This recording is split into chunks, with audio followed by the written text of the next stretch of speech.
Happy Pentecostal டே. ஹல்லேலூயா, ஹல்லேலூயா, ஆமென். இந்த காலை வேளையிலும் நீங்கள் எந்த ஆவியை நீங்கள் பெற்றிருக்கிறீங்க? பரிசுத்த ஆவி பெற்றிருக்கீங்களா? எல்லாரும் அந்த நிச்சயம் இருக்கா? எல்லாருக்கும் ஹல்லேலூயா, ஆமென். எல்லாருக்கும் ஒரு நிச்சயம் இருக்குது, நம்ம அனைவரும் பரிசுத்த ஆவியானவரை பெற்றிருக்கிறோம் என்று சொல்லி.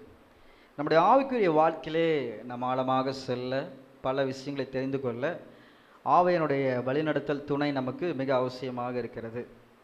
ஏன்னா எந்த ஆவியில் நம்ம நடத்தப்படுகிறோமோ அந்த ஆவியினுடைய குணாதிசயம் நம்முடைய உள்ளத்தில் காணப்படும்.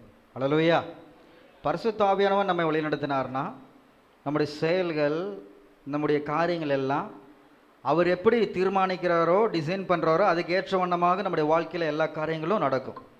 இல்லை வேறு ஆவி நம்ம உள்ளத்தில் செயல்பட்டுச்சுன்னா அது என்னென்னலாம் டிசைன் பண்ணதோ அதெல்லாம் நம்ம வாழ்க்கையில் நடக்கும். புரியுதுங்களா? உங்கள் பிள்ளைகளை நீங்கள் வளர்த்தனா எப்படி வளர்ப்பீங்க? வேறு யாரோ வளர்த்தனா எப்படி வளர்த்துவாங்க? நீங்கள் வளர்த்துனீங்கன்னா உங்கள் பெற்ற பிள்ளைகளை எப்படி வளர்க்கணும், எங்கே கண்டிக்கணும், எங்கே லூஸ் விடணும் உங்களுக்கு தெரியும். இதே வேறு யாரோ வீட்டில் உங்கள் பிள்ளைகளை போய் வளர்த்துனீங்கன்னா அவங்க எப்படி வளர்கிறாங்கன்னு உங்களுக்கு தெரியாது. அதே போல் அவருடைய பிள்ளைகளாக இருக்கிற நீங்கள் எந்த ஆவியை நீங்கள் பெற்றிருக்கிறீங்க அதை நீங்கள் அறிந்து கொள்ள வேண்டும். ஹல்லேலூயா, ஹல்லேலூயா. நம்முடைய குணங்களை வைத்து நாம் எந்த ஆவியை பெற்றுக்கொள்கிறோம் என்று சொல்லி நாம் கண்டுபிடிச்சிடலாம். நாம் பார்க்கிறோம் வேதத்தில் என்னாகமம் 14:24 ஒரு மனிதனை குறித்து நாம் பார்க்கிறோம். என்னுடைய தாசனாகிய காலேப் வேறே ஆவியை உடையவனாய் இருக்கிறபடியினாலும் உத்தமமாய் என்னை பின்பற்றி வந்தபடியினாலும் அவன் போய் வந்த தேசத்திலே அவனை சேர பண்ணுவேன், அவன் சந்ததியார் அதை சுதந்திரித்துக் கொள்வார்கள். ஹல்லேலூயா, ஹல்லேலூயா. இங்கே காலேபினுடைய ஆவியை குறித்து பார்க்கிறோம். காலேபனை பார்க்குறாரு.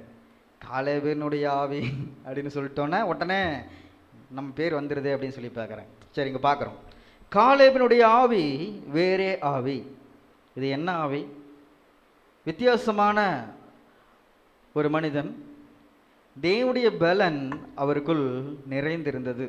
அவருடைய தெரிந்து கொள்ளுதல் ஆச்சரியமாக இருந்தது. விசுவாசமானது வீரம் மிகுந்தது காலேபினுடைய ஆவி. ஹல்லேலூயா. ஏன் சொல்லுங்க? பல லட்சக்கணக்கான இஸ்ரவேலர்கள் என்ன பண்ணாங்க? வந்தாங்க இந்த வனாந்தர பாதையில். பாலந்தேனும் ஓடுகிற தேசத்தை நம்ம எல்லாம் சுதந்திரித்து கொள்ள வேண்டும் என்று சொல்லி வந்தாங்க. கடைசியில் யார் பெற்றுக்கொண்டாங்க? மோசேவா? இல்லை, யார் பெற்றுக்கொண்டா? காலேப் அப்புறம் யோசுவா, 2 பேர் பெற்றுக்கொண்டாங்க. ஹல்லேலூயா, ஆமென். ஏன் பெற்றுக்கொண்டாங்கன்னு தெரியுமா? ஒரு சீக்ரெட் இதுதான். அவர்கள் வேறே ஆவியை பெற்றிருந்தார்கள். ஹல்லேலூயா, ஹல்லேலூயா, ஆமென். இந்த விசேஷத்த ஆவி நம்முடைய வாழ்க்கையில் இருக்க வேண்டும். அப்படி இருக்கும்போது, இந்த ஆவியை நாம் பெற்றுக்கொள்ளும் போது நாம் எளிதாக கானானை, பரலோகத்தை சுதந்திரித்துக் கொள்ள முடியும். ஹல்லேலூயா, ஹல்லேலூயா, ஆமென். உற்சாகமாக ஹல்லேலூயா, ஆமென். முதலாவதாக நாம் பார்க்கிறோம், விசுவாசத்தின் ஆவியா சோர்வின் ஆவியா?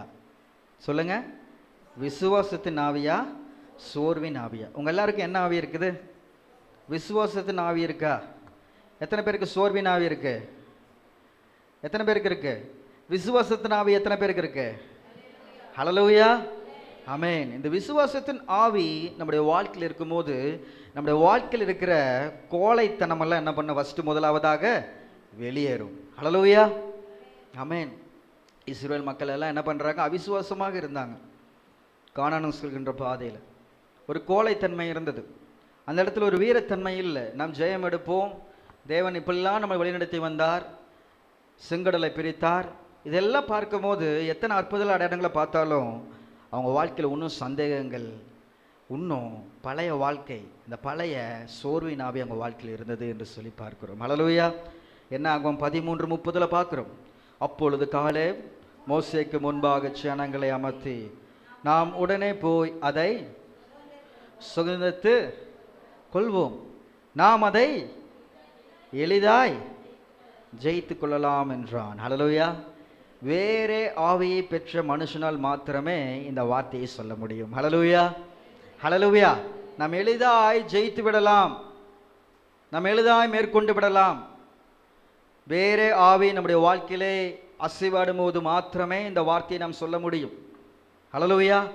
அதனால தான் பரிசுத்த பவுல் அவர் கூறுகிறார், 2 கொரிந்தியர் 4ஆம் அதிகாரம் 13வது வசனம், 2 கொரிந்தியர் 4:13, விசுவாசித்தேன் ஆகையால் பேசினேன் என்று எழுதியிருக்கிறபடி நாங்களும் இந்த விசுவாசத்தின் ஆவியை உடையவர்களாய் இருந்து விசுவாசிக்கிறபடியால் பேசுகிறோம். ஹல்லேலூயா.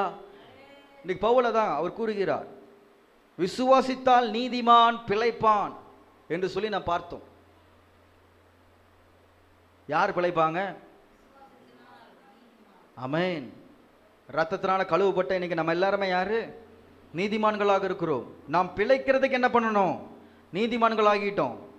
அந்த விசுவாசம் எப்படி? கிரியையினால தான் என்ன பண்ணும்? வெளிப்படும். நான் விசுவாசமா இருக்கிறேன் என்று சொல்லி, வேத வசனம்லாம் நல்லா தெரிஞ்சு வச்சிருக்கேன் என்று சொல்லி, பிரச்சனை, போராட்டங்கள், ஆபத்துக்கு நேரத்தில் என்ன பண்ணிடக்கூடாது? நம்ம சோர்ந்து போயிடுறோம். அந்த விசுவாசம் கிரியையில் எப்படி வெளிப்படும்னா நம்ம எளிதாய் ஜெயித்திடலாம். ஹல்லேலூயா. இன்னைக்கு வாழ்க்கையில் வருகிற பிரச்சனைகள், போராட்டங்கள்லாம் பார்த்து என்ன பண்ணிடுறீங்க? சோர்ந்து போயிடுறோம். நிறைய வேளையில் ஆண்டவர் நம்மை ஆசீர்வதிக்கும் போது ஆண்டவரை மெச்சிக்கொள்கிறோம். ஆண்டவர் நம்மை உயர்த்தும் போது ஆண்டவரை உயர்த்துகிறோம்.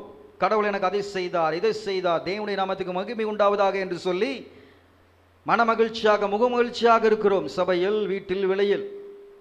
ஆனால் வாழ்க்கையில் எதுவும் பிரச்சனை வரும்போது, போராட்டம் வரும்போது என்ன பண்ணிடுறோம்?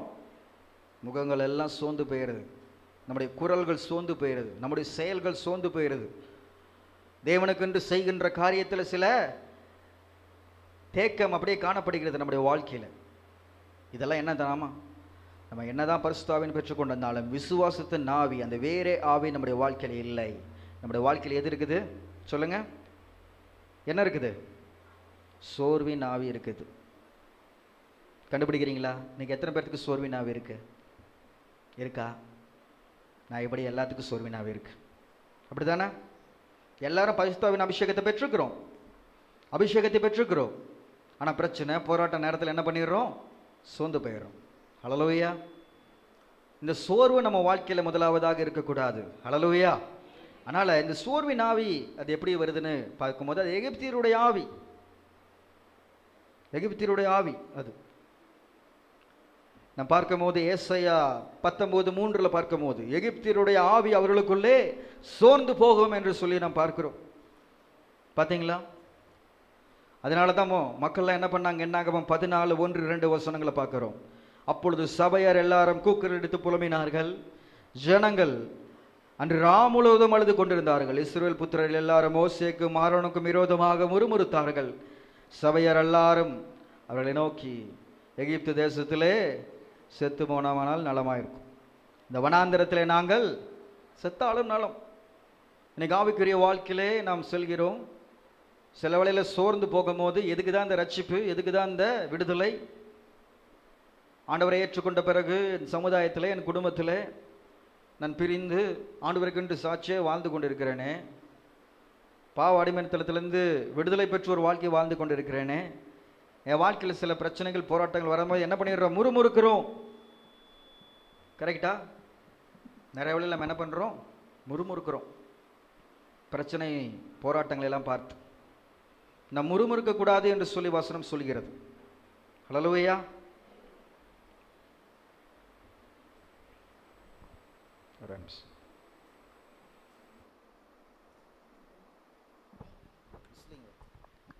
Check praise Lord. ஆமென். அதனால் இந்த எகிப்தியருடைய ஆவி சோர்வின் ஆவி என்று சொல்லி பார்க்கிறோம். இந்த சோர்வின் ஆவி நம்முடைய வாழ்க்கையில் வரும்போது விசுவாச ஜீவியத்தில் நம்ம என்ன பண்ணக்கூடாது? வளரவே விடாது. அதனால் தேவனுடைய பிள்ளைகள் முதலாவதாக இந்த சோர்வின் ஆவி என்ன பண்ணணும்? துரத்தணும். ஹல்லேலூயா. துரத்துவீங்களா? ஆமென். அப்போ ஆண்டவராக இயேசு கிறிஸ்துவை ஏற்றுக்கொண்ட பிறகு நம்முடைய வாழ்க்கையில் பாடுகளே வராதுன்னு இருக்குதா? இல்லை. எல்லா பாடுகள் வரும், உபத்திரங்கள் வரும், கஷ்டங்கள் வரும், நிந்தனைகள் வரும், அவமானங்கள் வரும். எத்தனை சூழ்நிலைகள் நம்ம வாழ்க்கையில் வந்தாலும் விசுவாசத்தின் ஆவி அழைத்தவர் உண்மையுள்ளவர், எந்த சூழ்நிலை கைவிட மாட்டார் என்று சொல்லி நம்மளை தொடர்ந்து ஓட வைக்கும். ஹல்லேலூயா. 2 கொரிந்தியர் 4:8-9-16 வசனத்தில் பார்க்கும்போது, இந்த விசுவாசத்தின் ஆவியை பெற்றவர்கள் எப்படி சொன்னாங்க? நாங்கள் எப்பக்கத்திலும் வெறுக்கப்பட்டு முடுங்கி போகிறது இல்லை, கலக்கமடைந்தும் மனமுறை உடையதில்லை, துன்பப்படுத்தப்பட்டும் கீழே தள்ளப்பட்டும் ஆனபடினாலே நாங்கள் யார் சொல்ல முடியும்? சோர்ந்து போகிறதல்ல. எங்கள் புறமான மனுஷன் அது அழிந்தும் உள்ளான மனுஷன் அது நாளுக்கு நாள் புதிதாக்கப்படுகிறது. ஹல்லேலூயா. 2 கொரிந்தியர் 4:8-9-16 வசனங்கள். ஹல்லேலூயா. பிரியமான சகோதர சகோதரிகளே, நாம் கிறிஸ்துவுக்குள் மீண்டுமாக பிறந்திருக்கிறோம் என்றால் நம்முடைய வாழ்க்கையில் எப்பக்கம் நெருக்கப்பட்டாலும், இங்கே போனாலும் பிரச்சனைங்க, வீட்லேயும் பிரச்சனை, வேலை செய்கிற இடத்துலையும் பிரச்சனை, சபையிலையும் பிரச்சனை, இது மாதிரி எந்த சூழ்நிலையும் நம்மளை சுற்றிலையும் பிரச்சனைகள் போராட்டங்கள் நம்ம வாழ்க்கையில் வரதான் செய்யும். சில வேளையில் இந்த பிரச்சனைகள் நடுவே நாம் தேவனை நோக்கி கூப்பிட வேண்டும். அன்று தானியேல் பார்க்கிறோம், சிங்க கெபியில் இருந்தார், தேவனை நோக்கி கூப்பிட்டார். சாத்ராக் மேஷாக் ஆபேத்நேகோ எங்க இருந்தாங்க? என் தேவன் என்னை விடுவிக்காலும் விடுவிக்க போனாலும் நாங்கள் தேவனையே சேவிப்போம். சோர்ந்து போகல. பார்த்தீங்கல்ல, எரிகிற அக்கறை சூழ்நிலை நடுவில் தேவன் வந்து அவங்களுக்கு காட்சி அளித்தார் என்று சொல்லி பார்க்கிறோம். அதனால் பிரியமுள்ள தேவ ஜனமே, நம்முடைய வாழ்க்கையிலே ஒரு விஷயம் தெளிவாக தெரிஞ்சுக்கணும். சோர்வின் நாவி நம்மை அழித்து விடும். ஹல்லேலூயா. முறுமுறுக்க வைக்கும், நம்மளை பலவீனப்படுத்தும், விசுவாச ஜீவியத்தில் முன்னேறி செல்லவே விடாது. ஹல்லேலூயா.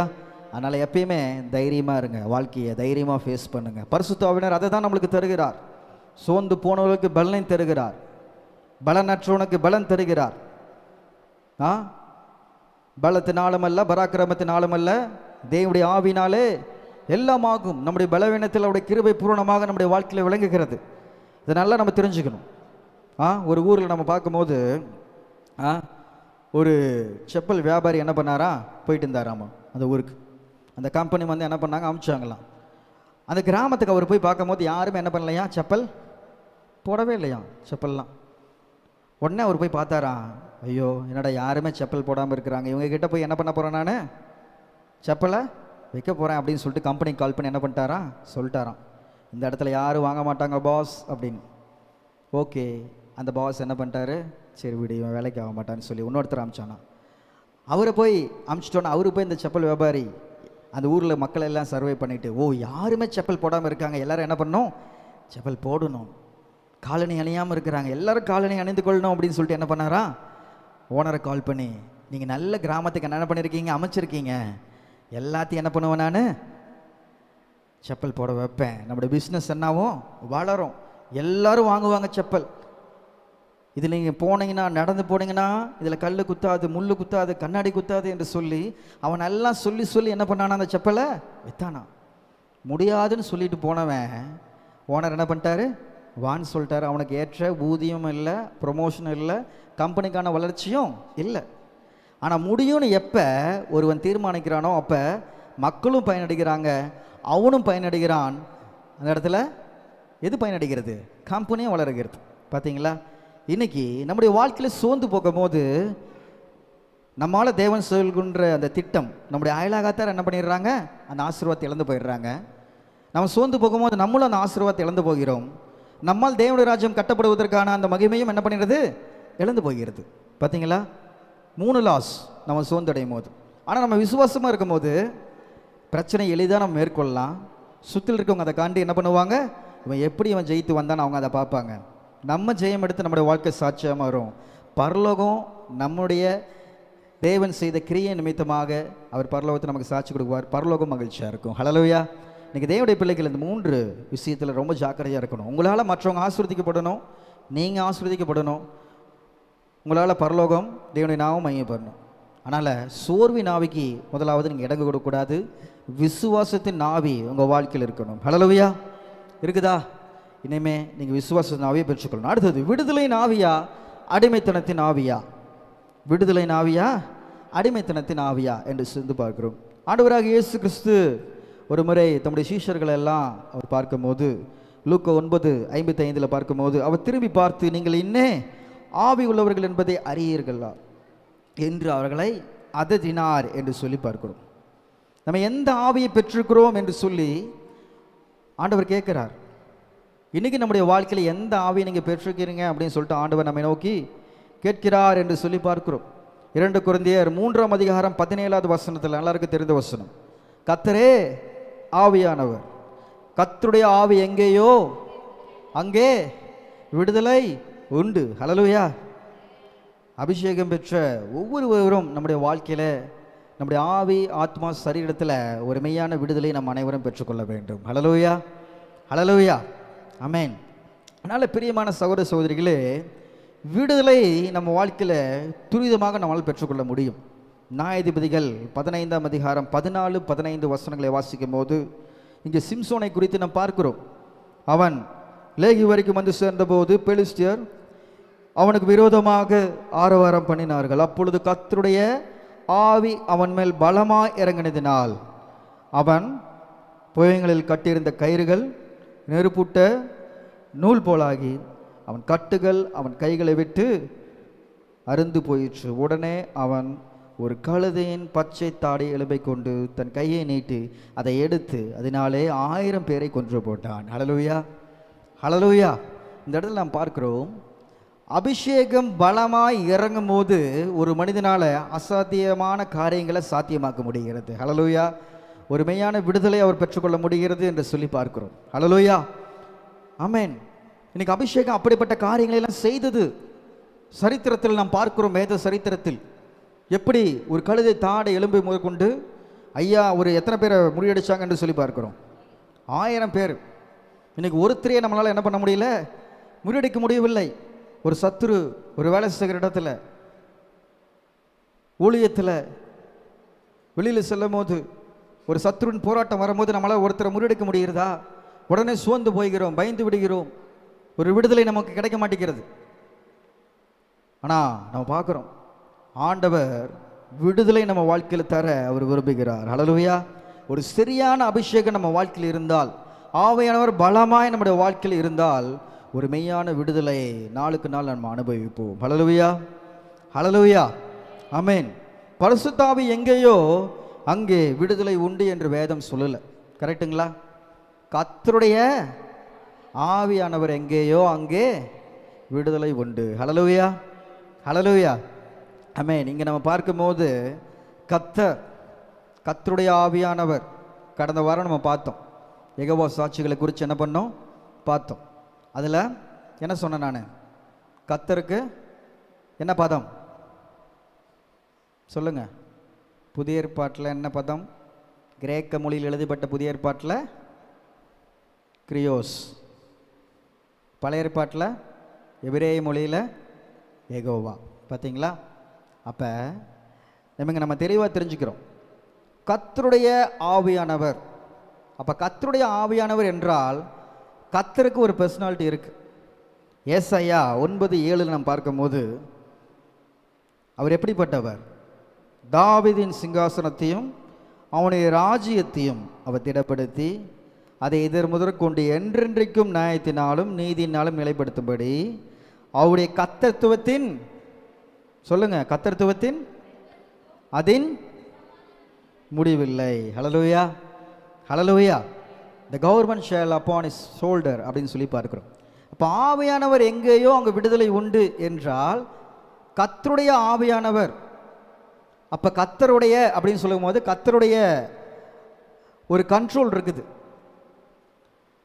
கர்த்தருடைய கண்ட்ரோல் என்றால் அவருடைய அரசாங்கம் எப்படிப்பட்டது என்று சொல்லி, அவருடைய ஆளுகை எப்படிப்பட்டது என்று சொல்லி, அவர் எப்படிப்பட்டவர் என்று சொல்லி நம்ம அறிந்திருந்தால் மாத்திரமே அத்தகைய விடுதலை நம்ம வாழ்க்கையில் நம்ம பெற்றுக்கொள்ள முடியும். ஹல்லேலூயா. அதனால தான் அந்த வசனம் நம்மளுக்கு தெளிவாக சொல்கிறது.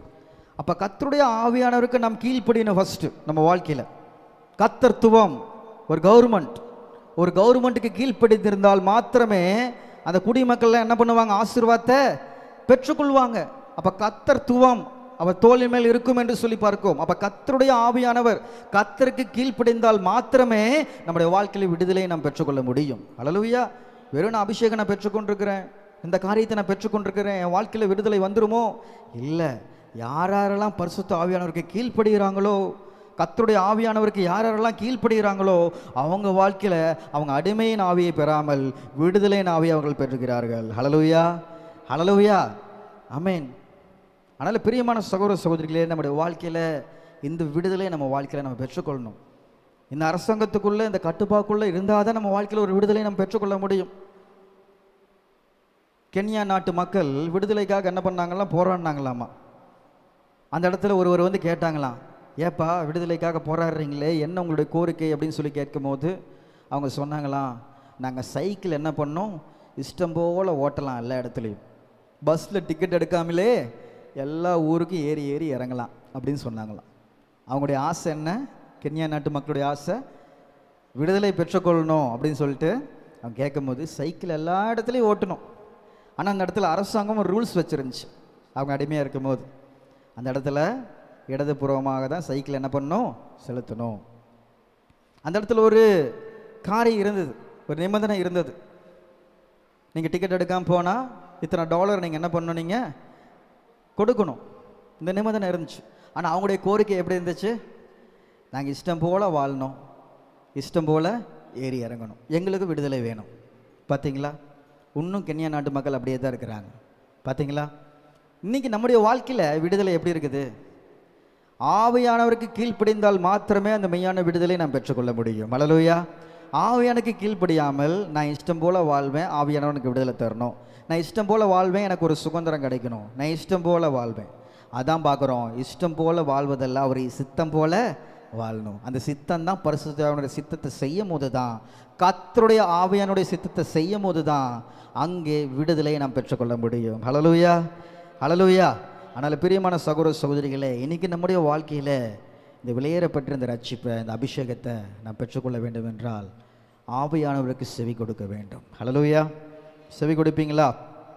செவி கொடுத்தீங்கன்னா நிச்சயமாக நாம் இந்த விடுதலையை நாம் பெற்றுக்கொள்ள முடியும். ஹல்லேலூயா, ஆமென். அடுத்ததாக நாம் பார்க்கும்போது வருஷப்பில் கூட பார்த்தோம், பாசத்தின் ஆவியா பச்சிக்கிற ஆவியா. சொல்லுங்க, பாசத்தின் ஆவியா பச்சிக்கிற ஆவியா. அம்மாவுக்கு பாசத்தின் ஆவி, பாசத்தின் ஆவியாம்மா உங்களுக்கு? Okay, very good. அப்போ நாம் பார்க்குறோம், இயேசு கிறிஸ்து ஒரு முறை அவங்களுடைய சீஷர்கள் என்ன பண்ணாங்களாம், யாக்கோபு, யோவான் சமாரியருடைய கிராமத்திற்கு என்ன பண்ணாங்க, போனாங்க. அந்த இடத்துல பார்க்கும்போது அந்த ஊரில் இருக்க மக்கள்லாம் என்ன பண்ணலையா, அவங்கள ஏற்றுக்கொள்ளவில்லை. உடனே அவங்க என்ன சொன்னாங்களாம், ஏசப்பா கிட்ட வந்து, ஆண்டவரே நீங்கள் என்ன பண்ணிடுங்க, வானத்தை திறந்து அக்கினியை போற்றுங்க. எலியாவின் ஆவி, எலியாவை போல் என்ன பண்ணுங்க, என்ன ஆண்டவரை எவனும் கேட்க மாட்டேங்கிறான், இந்த ஊரில் இருக்க மக்கள்லாம் அழிச்சிருங்க பேசாமல். அப்போ ஆண்டவர் சொல்கிறார், நீ என்ன ஆவியை நீ பெற்றுக்கிற, நீ அறிங்கீங்களா அப்படின்னு கேட்குறாரு. பார்த்தீங்களா, இடத்துல பார்க்குறோம்ல நம்ம,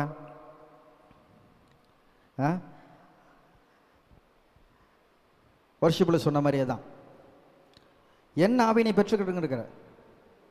இயேசு கேட்டார், என் கூட இருக்கிறியே, என் கூட பழகிறியே, இன்னைக்கு ஒரு ஜனங்கள் உன்னை ஏற்றுக்கொள்ளவில்லை, ஒருத்தர் உனக்கு விரோதமாக செய்கிறாங்க, ஒருத்தர் உன்னை வெறுக்கிறாங்க, ஒருத்தர் ஒரு சில காரியங்கள் உனக்கு பிரியமில்லாத செய்கிறாங்கன்னா உடனே என்ன பண்ணுறோம், நம்ம ஜெபத்தில் நிர்மூலமாக்குங்க ஆண்டவரே, ஆண்டவரே என்று சொல்லி என்ன பண்ணுறோம், பல காரியங்கள் என்ன பண்ணுறோம், நம்ம பச்சிக்கிற மாதிரி என்ன பண்ணுறோம், நம்ம பேசுகிறோம். ஆனால் தேவன் நம்மளுக்கு என்ன தந்திருக்கார், பாசத்தின் ஆவியை தந்திருக்கிறார். ஹல்லேலூயா, ஹல்லேலூயா. அதனால தான் ஏசப்பா எல்லாரையும் நேசிச்சார். ஹல்லேலூயா. எல்லாரையும், உங்களை சபிக்கிறவர்களை என்ன பண்ணுங்க, ஆசீர்வதிங்கள்.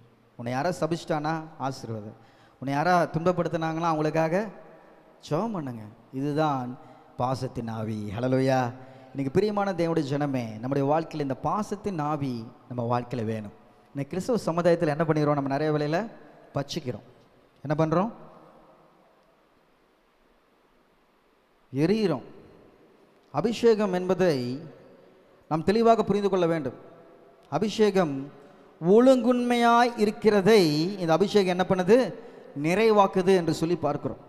அப்போ உங்கள் சுற்றில் இருக்கிற சூழ்நிலைகள், எந்தெந்த சூழ்நிலைகள் ஒழுங்கின்மையும் வெறுமையும் இது மாதிரி மனிதர்கள் இருக்கும்போது நீங்கள் அவர்களை நிறைவுள்ளவர்களாக ஆக்க வேண்டும் என்றால் நீங்கள் பெற்றுக்கொண்ட நிறைவான அபிஷேகம் அவர்களை என்ன பண்ணும், நிறைவுள்ளவர்களாக மாற்றும். உங்களுடைய ஜெபம் அவங்களை ரட்சிப்படைய செய்யும். உங்களுடைய நல்ல பண்புகள் அவங்களுடைய வாழ்க்கையை கிரியை செய்யும், மாற்றும். அன்னை தெரசா நாம் பார்க்கிறோம், எத்தனையோ மக்கள் என்ன பண்ணாங்க, வெறுத்தாங்க. அவங்க ஃபண்டுன்னு போய் கேட்கும் போது எச்சே என்ன பண்ணாங்க, துப்புனாங்க கையில். அப்போ என்ன பண்ணாங்க அவங்க, தேங்க்யூ, இதுதான் உன்னால் செய்ய முடிஞ்சுன்னு சொல்லிட்டு போனாங்க. பாசத்தின் ஆவி. இன்றைக்கி நம்ம என்ன பண்ணிடுறோம், அந்த பாசம் கிறிஸ்தவ சமுதாயத்தில் அதுவே இருந்து போயிடுது. இந்த பாசம் இருக்கும் போது தான் ஆவியானுடைய கிரியை நம்ம வாழ்க்கையில் நம்ம ஊழியத்தில் செயல்பட முடியும். ஹல்லேலூயா, ஹல்லேலூயா. அதனால் பிரியமான சகோதர சகோதரிகளே, ரோமர் 5:5 பார்க்கிறோம், மேலும் நமக்கு அருளப்பட்ட பரிசுத்த ஆவியினாலே தேவ அன்பு நம்முடைய உள்ளங்களில் ஊற்றப்பட்டுள்ளது. இந்த பரிசுத்த ஆவி என்ன தந்திருக்குது நம்ம வாழ்க்கையில்? தேவ அன்பு. தேவ அன்பு என்ன? உங்களை நேசிக்கிறது போல பிறரையும் நேசிக்கணும். இதுதான் பரிசுத்த ஆவியினுடைய வேலை. நம்ம டங்ஸில் பேசுகிறோம், ஆனால் நம்ம ஒருவரை நேசிக்க மாட்டேங்கிறோம். பரிசுத்த ஆவியை பெற்றுக்கொண்டு இருக்கிறோம், ஆனால் நம்ம ஒருவரை நேசிக்க மாட்டேங்கிறோம், வெறுக்கிறோம். அப்போ நம்ம உண்மையான பரிசுத்த ஆவியானவரே அவருடைய கிரியையை நம்ம பெற்றுக்கொள்ளவில்லை. அந்த கர்த்தத்துவத்தின் ஆளுகைக்குள்ளே நம்ம என்ன பண்ணல, வரல. கர்த்தத்துவத்தின் ஆளுகையில் வரும்போது தேவ அன்பு நம்முடைய உள்ளத்தில் காணப்படும். ஹல்லேலூயா, ஹல்லேலூயா. அதனால் எலியாவின் ஆவி இது நமக்கு வேண்டாம். இயேசுவின் ஆவியை நாம் தரித்து கொள்ளலாம். ஹல்லேலூயா, ஹல்லேலூயா, ஆமென். மகிமையின் ஆவியா மனுஷ ஆவியா?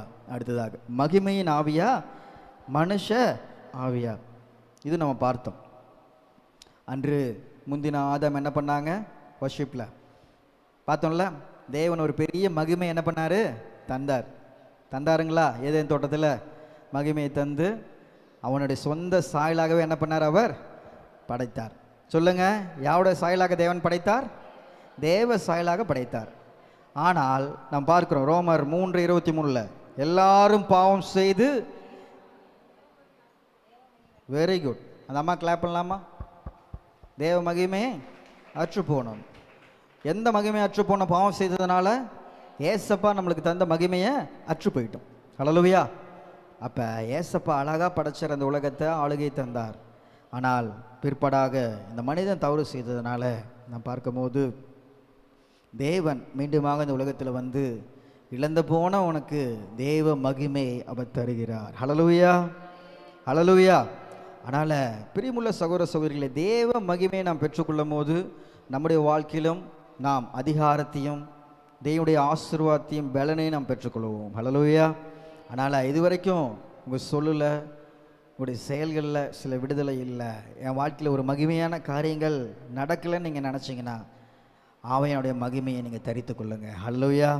அதை தரித்து கொள்ளும் போது நிச்சயமாக தேவனுடைய ஆளுகை நம்முடைய வாழ்க்கையில் நிறைவேறும் என்று சொல்லி பார்க்கிறோம். ஹல்லேலூயா, ஹல்லேலூயா, ஆமென். அடுத்ததாக 5வதாக உயிர்ப்பிக்கிற ஆவியா கொல்லுகிற ஆவியா? சொல்லுங்க, உயிர்ப்பிக்கிற ஆவியா கொல்லுகிற ஆவியா? உயிர்ப்பிக்கிற ஆவி. நம்ம பார்க்கும்போது இந்த உலகத்தில் பார்க்குற எத்தனையோ ஊழியங்கள் இருக்குது, எத்தனையோ ஊழியக்காரங்க இருக்காங்க, எத்தனையோ பிரசங்கிமார் இருக்காங்க, எத்தனையோ சபைகள் இருக்குது. ஆனால் நம்ம பார்க்கும்போது ஏசப்பா எந்த சபையை ஃபாலோ பண்ண சொன்னார்? எந்த ஊழியத்தை ஃபாலோ பண்ண சொன்னார்? எந்த பிரசங்கியார் ஃபாலோ பண்ண சொன்னார்? சொல்லுங்க. என்னை பின்பற்றுங்கள். இயேசு சொன்னதுக்கப்புறம் இதை யார் சொன்னா? யார் சொன்னா? பவுல் சொன்னார். ஹல்லேலூயா. அவங்க எல்லாருமே இயேசுவும் பவுலும் உயிர்ப்பிக்கிற ஊழியத்தை என்ன பண்ணாங்க? செய்தாங்க. நம்ம இன்னைக்கு என்ன ஊழியத்தை செய்கிறோம்? கொல்லுகிற ஊழியத்தை செய்கிற அவ்வப்போது. பிரியமான சகோதர சகோதரியே, 2 கொரிந்தியர் 3:6 பார்க்கும்போது எல்லாருக்கும் தெரிந்தது என்ன? 2 கொரிந்தியர் 3:6 எழுத்து பரிசுத்த ஆவியை பெற்றுக்கொண்ட நாம் ஆவியோ பரிசுத்த ஆவியை பெற்றுக்கொள்ளும் போது நாம் உயிர்ப்பிக்கிற ஊழியத்தை நாம் செய்வோம். ஹல்லேலூயா, ஹல்லேலூயா, ஆமென். பழைய ஏற்பாட்டில் தண்டனையே வேறு. ஒருத்தன் சர்ச்சுக்கு வரலைன்னா ஓய்வு நாள் சரியாக ஆசிரியை காட்டி அவனை என்ன பண்ணுவாங்க? கல்லெறிஞ்சு கொன்றுவாங்க. ஆனால் புதிய ஏற்பாட்டில் என்ன பண்ணுறாங்க? இந்த கிருபையின் காலத்தில் அவனை நேசித்து மன்னித்து மீண்டுமாக ஏற்றுக்கொள்கிற ஊழியம்தான் உயிர்ப்பிக்கிற ஊழியம். ஹல்லேலூயா, ஹல்லேலூயா, ஆமென். ஆனால் பிரியமுள்ள சகோதர சகோதரிகளே, 1 கொரிந்தியர் 15:45 வாசிக்கலாம். அந்தபடியே முந்தின மனுஷனாகிய ஆதாம் ஜீவாத்மாவானான் என்று எழுதியிருக்கிறது. பிந்தின ஆதாம் எந்த ஆவியானவர்? உயிர்ப்பிக்கிற ஆவியானவர். ஹல்லேலூயா. பிந்தின ஆவியானவர், நமக்கு ஊற்றப்பட்ட அருளப்பட்ட ஆவியானவர் எந்த ஆவியானவர்? உயிர்ப்பிக்கிற ஆவியானவர். அதனால் உயிர்ப்பீங்க. உங்களால் முடிஞ்ச வரைக்கும் 4 பேர்த்த என்ன பண்ணுங்க, உயிர்ப்பீங்க. ஹல்லேலூயா, ஆமென். ஒருவன் பாவியாக இருக்கிறானா, ஆண்டவர் உன்னை நேசிக்கிறார். மீண்டும் வாங்க, வாங்க பிரதர், வாங்க சிஸ்டர். அவங்கள என்ன பண்ணாங்க, வாழ்க்கையை கட்டி எழுப்புங்க. ஆண்டவர் சொன்னார், இனி பாவம் செய்யாத, உயிர்ப்பித்தார். யார் பாவம் செஞ்சு வந்தாலும், அக்கிரமம் செஞ்சு வந்தாலும் ஆண்டவர் என்ன பண்ணார், நேசிச்சார். அதனால் பரிசுத்த ஆவியானவர் நம்ம வாழ்க்கையில் நம்ம பெற்றுக்கொள்ளும் போது நம்ம வீட்டில், வெளியில், சபையில் எல்லாரையும் நேசிப்போம், உயிர்ப்பிப்போம். ஹல்லேலூயா, ஹல்லேலூயா. அதனால் கொல்லுகிற ஆவி நம்மளுக்கு இருக்கக்கூடாது. கொல்லுகிறதுனா என்ன, நாயம் திருக்கிற ஆவி நம்மளுக்கு இருக்கக்கூடாது. நான் பெர்ஃபெக்ட், நான் பரிசுத்தம், நான். அதனால தான் ஆண்டவர் சொல்வார், உன்னோட நீதியெல்லாம் என்னப்பா, அழுக்கான கந்தை. அதனால் யாரையும் பிளைண்டாக என்ன பண்ணக்கூடாது, கண்ணை மூடிட்டோம் நாயந்திருக்கக்கூடாது, கண்ணை திறந்துட்டோம் நாயந்திருக்கக்கூடாது. அவனுக்கு அவர் அளிக்கும் பலன் அவரோட கூட வருகிறது. காலத்துக்கு முன்பே எதையும் குறித்து என்ன பண்ணக்கூடாது, நம்ம நாயந்திருக்கக்கூடாது. ஹல்லேலூயா, ஹல்லேலூயா. அதனால் நாயந்திருக்காதீங்க யாரையும், நாயந்திருக்க வேண்டாம். கடவுள் அதை பார்த்துக்கொள்ளுவார். ஹல்லேலூயா. உங்கள் வேலை என்ன, விழுந்து போன ஆட்டை தூக்கி தோளில் போட்டு மந்தையில் கொண்டாந்து சேர்க்கறது தான் உங்கள் வேலை. ஹல்லேலூயா. அதுதான் உயிர்ப்பிக்கிற ஆவியானவர். ஹல்லேலூயா. ஆவியானவர் மட்டும் கொல்லுகிற ஆவியானவராக இருந்திருந்தால் என்ன இருக்கும், நமக்கு ரட்சிப்பு கிடச்சிருக்குமா, நிச்சயம் கிடச்சிருக்குமா, இல்லை. அவன் நம்மை உயிர்ப்பித்ததுனால இன்றைக்கி நம்ம உயிரோடு இருக்கிறோம். ஹல்லேலூயா, ஹல்லேலூயா. 6வதாக சாட்சியின் ஆவியா, சடங்காச்சாரத்தின் ஆவியா, சொல்லுங்க, சாட்சியின் ஆவியா. அப்போ பரிசுத்த ஆவியான நம்முடைய வாழ்க்கையில் ஊற்றப்படும் போது அப்போஸ்தலர் 1:8 நம்ம பார்க்கிறோம், நீங்கள் எனக்கு என்ன இருப்பீங்க, சாட்சிகளாய் இருப்பீங்க. நீங்கள் பலன் அடைந்து எனக்கென்று சாட்சியாக இருப்பீங்கன்னு ஆண்டவர் நம்முடைய சீஷர்களுக்கு அவர் ஒரு வாக்குத்தத்தம் தந்தார். நம்ம கிரேக்க மொழியில் இந்த புதிய ஏற்பாட்டில் இந்த சாட்சி என்ற வார்த்தைக்கு, விட்னஸ், இந்த வார்த்தைக்கு மார்டர்ஸ், MARTYRS, மார்டர்ஸ் என்று சொல்லி பார்க்கிறோம். இதோடைய விளக்கம் என்னன்னா, முதலாவதாக சாட்சி சொல்வது, இரண்டாவதாக சாட்சியாய் வாழ்ந்து காட்டுவது. ஹல்லேலூயா. இங்கே இயேசு சொன்ன சாட்சி 2 அர்த்தம், சாட்சி சொல்வது, சாட்சியாய் வாழ்ந்து காட்டுவது. இந்த சமுதாயத்தில் அப்போஸ்தலர் 2:32 பார்க்கிறோம், இந்த இயேசுவை தேவன் எழுப்பினார், இதற்கு நாங்கள் சாட்சிகளாய் இருக்கிறோம் என்று சொல்லி சாட்சியா என்ன பண்ணாங்க, சொன்னாங்க. இதுக்கு சாட்சியாக இருக்கிறோம் என்று சொன்னாங்க. இரண்டாவதாக சாட்சியாக வாழ்ந்து காட்டுவது. அப்போஸ்தலர் 13:31 தம்முடனே கூட கலிலேயாவில் இருந்து எருசலேமுக்கு போனவர்களுக்கு அவர் அநேக நாள் தரிசனமானார், அவர்களோ ஜனங்களுக்கு முன்பாக அவருக்கு சாட்சிகளாய். ஆமென். அதனால் சாட்சி சொல்லணும். ஆண்டவங்களோட வாழ்க்கையில் செய்த நன்மைகள் எல்லாத்தையும் நீங்கள் சாட்சியாக வாழணும். ஃபஸ்ட்டு சாட்சியும் சொல்லணும். ஹல்லேலூயா. சபையில் ஒரு சாட்சி சொல்லணும். ஹல்லேலூயா. அதனால் பிரியமுள்ள தேவனுடைய பிள்ளைகளே, அந்த காலத்துலலாம் என்ன பண்ணுவாங்க, ஒவ்வொரு வாரம் ஆண்டவர் செய்த நன்மைகள்லாம் என்ன பண்ணுவாங்க, சாட்சியாக வந்து சொல்லுவாங்க. இன்றைக்கி சாட்சியின் வேலை என்ன பண்ணுறது, அவ்வப்போது இல்லை. கல்யாணம் ஆச்சு, வீடு கட்டணும், குழந்தை பிறந்துச்சு, கடன் பிரச்சனை போச்சுன்னா தான் என்ன பண்ணுறோம், நம்ம சாட்சியை சொல்கிறோம். மற்ற உதவியெல்லாம் பெருசாக என்ன பண்ணுறதில்ல, என்றதில்லை. சின்ன நன்மையாக இருந்தாலும் நம்ம என்ன பண்ணணும், சபை நடுவே சாட்சி சொல்லணும். உங்கள் தேவைக்காக மற்றவங்க ஜெபித்து கொண்டு இருக்கலாம், ஜெபித்து கொண்டு இருக்கலாம்ல. அநேக நாள் குடும்ப ஜெபத்தில் உங்கள் குடும்பத்திற்காக யாரோ ஒருத்தர் ஜெபித்திருப்பாங்கல்ல. உங்கள் வாழ்க்கையில் செய்த நன்மைகளை சபை நடுவே நீங்கள் சாட்சி சொல்லும் போது அவங்க என்ன பண்ணுவாங்க, தேவனுடைய நாமத்தை உயர்த்துவாங்க. பலர் அந்த கஷ்டத்தில் இருக்கவங்களுக்கு தேவன் இவங்களுக்கே செய்தார்னா எங்களுக்கு செய்வார்னு விசுவாசம் உண்டாகும், பக்தி விருத்தி உண்டாகும். ஹல்லேலூயா. அதனால் சாட்சியாக இருக்கணும், சாட்சியாக வாழ்ந்து காட்டணும். ஹல்லேலூயா. அதனால் சடங்காச்சாரமாக அந்த பரிசுத்தவனை பெற்றுக்கொண்டு நானும் சர்ச்சுக்கு வந்தேன் போனேன் அப்படி இருக்கக்கூடாது. ஹல்லேலூயா, ஹல்லேலூயா. அதனால் பிரியமுள்ள சகோதர சகோதரிகளே, நம் சாட்சியாக இருக்க வேண்டும். அன்றைக்கி நம்ம பார்க்குறோம், ஸ்தேவான் சாட்சியாக என்ன பண்ணார், சாட்சி கொடுத்தார், சாட்சியாக வாழ்ந்து மரித்தார். அந்த ஸ்தேவான் இறக்கும் போது யாருங்க பார்த்தா, யாருங்க பார்த்தா, பவுலா சவுலா? பவுல் பார்த்தாரா சவுல் பார்த்தாரா? ஸ்தேவான் இறக்கும் போது சவுல் பார்த்தார். சவுல் அந்த சாட்சியை பார்த்து, அவன் சாட்சியாய் மரணம் வரைக்கும் வாழ்ந்ததை பார்த்து பவுல் 1000 ஸ்தேவானாக மாறினான். ஹல்லேலூயா. மாறினானா? மாறினார். இது எப்படி மாறினது? சின்ன கொஞ்சம் அற்ப நாட்கள் தான் வாழ்ந்தார் ஸ்தேவான். வாழ்ந்தாரா? யாரும் கண்டுக்கல. ஒரு பெரிய ஊழியக்காரர், ஒரு பெரிய இது அப்படிலாம் இல்லைங்களே. ஸ்தேவானை குறித்து எத்தனை இதில் பார்க்குறோம்? பவுலை குறித்து எத்தனை அதிகாரத்தில் பார்க்குறோம்? பவுல் நான் எழுதினேன், பவுல் சொன்னார், பவுலுடைய உபதேசங்கள் எத்தனை பார்க்குறோம்? இன்னைக்கு பவுலுடைய வாழ்க்கை மாறுவதற்கு காரணம் யாரு? ஸ்தேவானுடைய சாட்சி. இன்னைக்கு உங்களுடைய சாட்சியை கண்டு நம்முடைய பட்டணத்தில் எத்தனையோ பெரிய ஊழியக்காரர்கள் எழும்பலாம். உங்களை காட்டிலும் 1000 மடங்கு வல்லமையுள்ள தேவ மனிதர்களை தேவன் எழுப்புவார். அதற்கு நீங்கள் சாட்சியாக ஒரு வாழ்க்கையை வாழ வேண்டும், இயேசுவை பிரஸ்தாபப்படுத்த வேண்டும். ஹல்லேலூயா. இதெல்லாம் ஒரு சாட்சியா? இதெல்லாம் என் வாழ்க்கையில் செஞ்சதில் ஒரு மகிமையா? இல்லையே. அப்படி நம்ம சொல்லக்கூடாது. உதாரணத்துக்கு கூட நம்ம சபையில் கூட நம்ம பார்க்கும்போது கமலேசனை நம்ம எடுத்துக்கலாம். நம்ம பார்க்கும்போது இன்னைக்கு சகரியான்னா ஒரு இடத்துல ஒரு மிஷினரியாக பணிபுரிகிறார்கள். இன்னைக்கு அவங்க வாழ்க்கையை மாற்றினது எது? சாட்சியோடு அவர் ஆண்டவர் இயேசு கிறிஸ்துவை அழைத்தார் என்று சொல்லி விசுவாசித்தார். சாட்சியா இருக்கணும், அவன் கெட்டு போயிடக்கூடாதுன்னு சொல்லிட்டு ஒரு மகனை என்ன பண்றாங்க, விபிஎஸ்க்கு அழைத்து வந்தார்.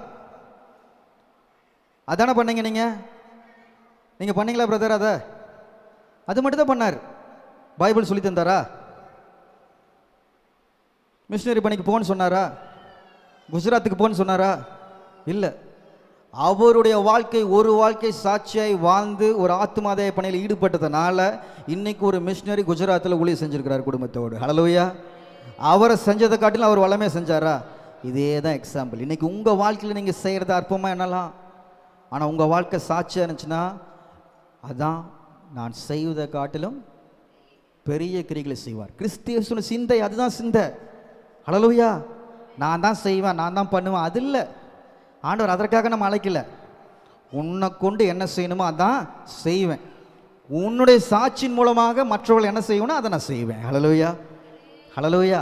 அதனால் பிரியமான சகோதர சகோதரிகளை, எந்த சூழ்நிலையும் உங்கள் சாட்சி சொல்ல வைக்கப்படாதீங்க. சாட்சிகளாக இருங்க அவருக்கு. ஹல்லேலூயா. அடுத்ததாக 7வது, ஆயத்தப்படுத்தும் ஆவியானவர் அசதியின் ஆவியா? நம்ம வாழ்க்கையில் ஆயத்தப்படுத்தும் ஆவி இருக்குதா? அசதியின் ஆவி இருக்குதா? 2 கொரிந்தியர் 5:5 நாம் பார்க்கும்போது, நம்மை ஆயத்தப்படுத்துகிற தேவனே ஆவி என்னும் அச்சாரத்தை நமக்கு தந்தவரும் அவரே. ஹல்லேலூயா. அதனால் பிரியமான சகோதர சகோதரிகளே, 2 கொரிந்தியர் 1:21-22 பார்க்கும்போது, உங்களோடு கூட எங்களையும் கிறிஸ்துவுக்குள் ஸ்திரப்படுத்தி நம்மை அபிஷேகம் பண்ணினவர் தேவனே, அவர் நம்மை முத்திரித்து நம்முடைய இதயங்களில் ஆவி என்னும் அச்சாரத்தை கொடுத்திருக்கிறார். ஹல்லேலூயா. ஆனால் இந்த அச்சாரத்தை, இந்த அபிஷேகத்தை இதெல்லாம் தந்து நம்மளை என்ன பண்ணுறாரு? ஒவ்வொரு நாளும் வருகைக்கு நம்மளை ஆயத்தப்படுத்துகிறார். ஹல்லேலூயா. வெளிப்படுத்தல் 22:17 வாசிக்கிறோம். ஆவியும் மனவாட்டியும் வா என்கிறார்கள், கேட்கிறவனும் வா என்பேனாக. அதனால் பிரியமுள்ள சகோதர சகோதரிகளை நம்ம ஆயத்தப்படுத்துகிறார் ஒவ்வொரு நாளும். சங்கீதம் 143 10வது வசனத்தில் பார்க்கிறோம், உமக்கு பிரியமானதை செய்ய எனக்கு கற்றுத்தாருங்க, நீர் நல்ல ஆவி என்னை செம்மையான வழியிலே. ஒவ்வொரு நாளும் இந்த ஜெபம் நம்ம பண்ணோம். ஹல்லேலூயா. அவர் என்ன ஆவி? நல்ல ஆவி. செம்மையான வழியில் நம்மளை என்ன பண்ணுவார்? நடத்துவார். ஹல்லேலூயா. அதனால் பிரியமுள்ள சகோதர சகோதரிகளே, நம்முடைய வாழ்க்கையில் இந்த ஆவியெல்லாம் இருக்குதான்னு சொல்லி நீங்கள் டெஸ்ட் பண்ணி பார்க்கணும். பார்ப்பீங்களா? பார்ப்பீங்களா? அன்னைக்கு யோசுவா எந்த ஆவியை பெற்றிருந்தார்? வேற ஆவியை. எந்த ஆவி? விசுவாசத்தின் ஆவி. இன்னைக்கு விசுவாசத்தின் ஆவி நம்ம வாழ்க்கையில் இருக்குதா? அடுத்து என்ன பார்த்தோம் சொல்லுங்க? விடுதலை ஆவியா? அடிமைத்தனத்தின் ஆவியா? விடுதலை ஆவி பெற்றுக்கொள்ள என்ன பண்ணோம்? கர்த்தத்துவத்தின் கண்ட்ரோலில் இருக்கணும் நம்முடைய வாழ்க்கை. அப்போ கர்த்தருடைய ஆவியானவர் எங்கேயோ அங்கே விடுதலை உண்டு. 3வதாக என்ன பார்த்தோம்? பச்சுக்கிற ஆவியா? பாசத்தின் பச்சுக்கிற ஆவி என்ன? யாருடைய ஆவி? எலியாவின் ஆவி. தொட்டவன் காலி. இயேசுவின் ஆவி என்ன ஆவி? தொட்டவன் காலி இல்லை, அவனும் என்ன பண்ணுவான்? ஹோலியாக மாறுவான். ஹல்லேலூயா. கரெக்டா? தொட்டம் என்ன பண்ணுவான்? ஹோலியாக மாறுவான். விபச்சார ஸ்திரீ எல்லாம் கல்லெறிஞ்சு கொள்ள வேண்டும். எலியாவின் ஆவி, நியாயப்பிரமாணத்தின் ஆவி பிடிச்சிட்டு வந்து நிற்கிறாங்க. சாவுனவ அப்படின்னு. இயேசு என்ன பண்ணார்? பாப்பா இனி பாவம் செய்யாத. ஹல்லேலூயா. பார்த்தீங்களா? இதெல்லாம் பவர்ஃபுல் வேர்ட்ஸ். ஆண்டவராக இயேசு கிறிஸ்து இப்படிப்பட்ட ஒரு ஊழியத்தை அவர் செய்தார். அதனால் பிரியமுள்ள சகோதர சகோதரிகளே, இன்றைக்கி இத்தனை ஆவியை நம்ம பார்த்தோம். அதனால் எந்த சூழ்நிலையும் நம்ம என்ன பண்ணிடக்கூடாது? சோர்ந்து போயிடக்கூடாது. ஆண்டவர் நம்மோடு இருக்கிறார். ஹல்லேலூயா. ஹல்லேலூயா. அதனால் மகிழ்ச்சியாக இருப்பீங்களா? நமக்கு சந்தோஷத்தை தருகிறார். ஹல்லேலூயா. ஹல்லேலூயா. ஆமென். அதனால் பிரியமுள்ள சகோதர சகோதரிகளே, லூக்கா 10ஆம் அதிகாரம் 21வது வசனம். ஏசப்பா ஆவியில் என்னெல்லாம் பண்ணார்? அந்த வேளையில் இயேசு ஆவியிலே களி கூர்ந்து என்று சொல்லி பார்க்கிறோம். ஆண்டவர் எல்லா சூழ்நிலையிலும் ஆவியானவர்கள் என்ன பண்ணார்? களி கூர்ந்து இருந்தார். இன்னைக்கு ஆவியானவர்கள் நீங்கள் என்ன பண்ணணும்? களி கூர்ந்து ஒரு வாழ்க்கை வாழ வேண்டும். ஹல்லேலூயா. வாழ்வீங்களா? களி கூர்ந்து வாழ்வீங்களா? உங்கள் ஆவி, ஆத்மா, சரீரம் முழுவதும் அந்த சந்தோஷம் இருக்கணும். ஹல்லேலூயா. ஆமென். நாம் பார்க்கிறோம் யோவான் 15:11வது வசனத்தை வாசிக்கும் போது, என்னுடைய சந்தோஷம் உங்களில் நிலைத்திருக்கும்படி, உங்கள் சந்தோஷம் நிறைவாக இருக்கும்படி இவைகளை உங்களுக்கு சொன்னேன். வர்ஷிப்பில் பார்த்தது தான். அவருடைய சந்தோஷத்தையே நம்மளுக்கு என்ன பண்ணுறாரு? தரார். அதனால் பிரியமுள்ள சகோதர சகோதரிகளே, ரோமர் 14:17 பார்க்குறோம். தேவனுடைய ராஜ்யம் புசிப்பும் குடிப்பும் அல்ல, அது நீதியும் சமாதானமும் பரிசுத்த ஆவினாலும் உண்டாகும் என்ன சந்தோஷமாக இருக்கிறது. ஹல்லேலூயா. அதனால் தேவனுடைய ராஜ்யத்தில் பரிசுத்த ஆவியானவர் மூலமாக சந்தோஷம் நம்மளுக்கு கிடைக்கிறது. ஹல்லேலூயா. ஹல்லேலூயா. அதனால் ஒவ்வொரு நாளும் மகிழ்ச்சியாக இருங்க. ஆமென். மகிழ்ச்சியாக இருப்பீங்களா? மகிழ்ச்சியாக இருப்பீங்களா? 2 கொரிந்தியர் 1ஆம் அதிகாரம் 21வது வசனம் வாசிங்களேன். 2 கொரிந்தியர் 1:21.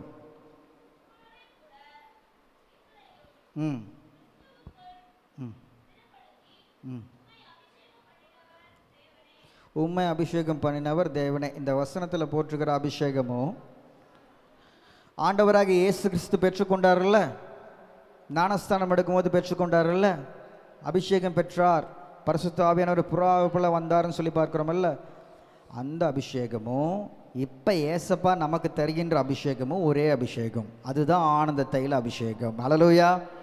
ஹல்லேலூயா. ஆமென். இதற்கு உபயோகிக்கப்பட்டுள்ள கிரேக்க மொழி அலிஃபோ, ALEIPHO, அலிஃபோ. இதே சொல், இதே உச்சரிப்பு கிரேக்க மொழியை என்ன பண்ணியிருக்கிறாங்க? நம்ம அந்த அபிஷேகத்தை பெற்றிருக்கிறோம் அப்படின்னு சொல்லி என்ன பண்ணுறோம்? நம்ம 2 கொரிந்தியர் 1ஆம் அதிகாரம் 21வது வசனத்தில் நம்ம பார்க்குறோம். அதனால் பிரியமுள்ள சகோதர சகோதரிகளே, இன்றைக்கி நீங்கள் நானும் பெற்றுக்கொண்ட அபிஷேகம் யாருடைய அபிஷேகம்? யாருடைய அபிஷேகம்? சத்தம் வரமாட்டேங்குது. யாருடைய அபிஷேகம்? ஏசப்பாவினுடைய அபிஷேகம். ஹல்லேலூயா. ஹல்லேலூயா. அதனால் இது மகிமை மேன்மையான அபிஷேகம்.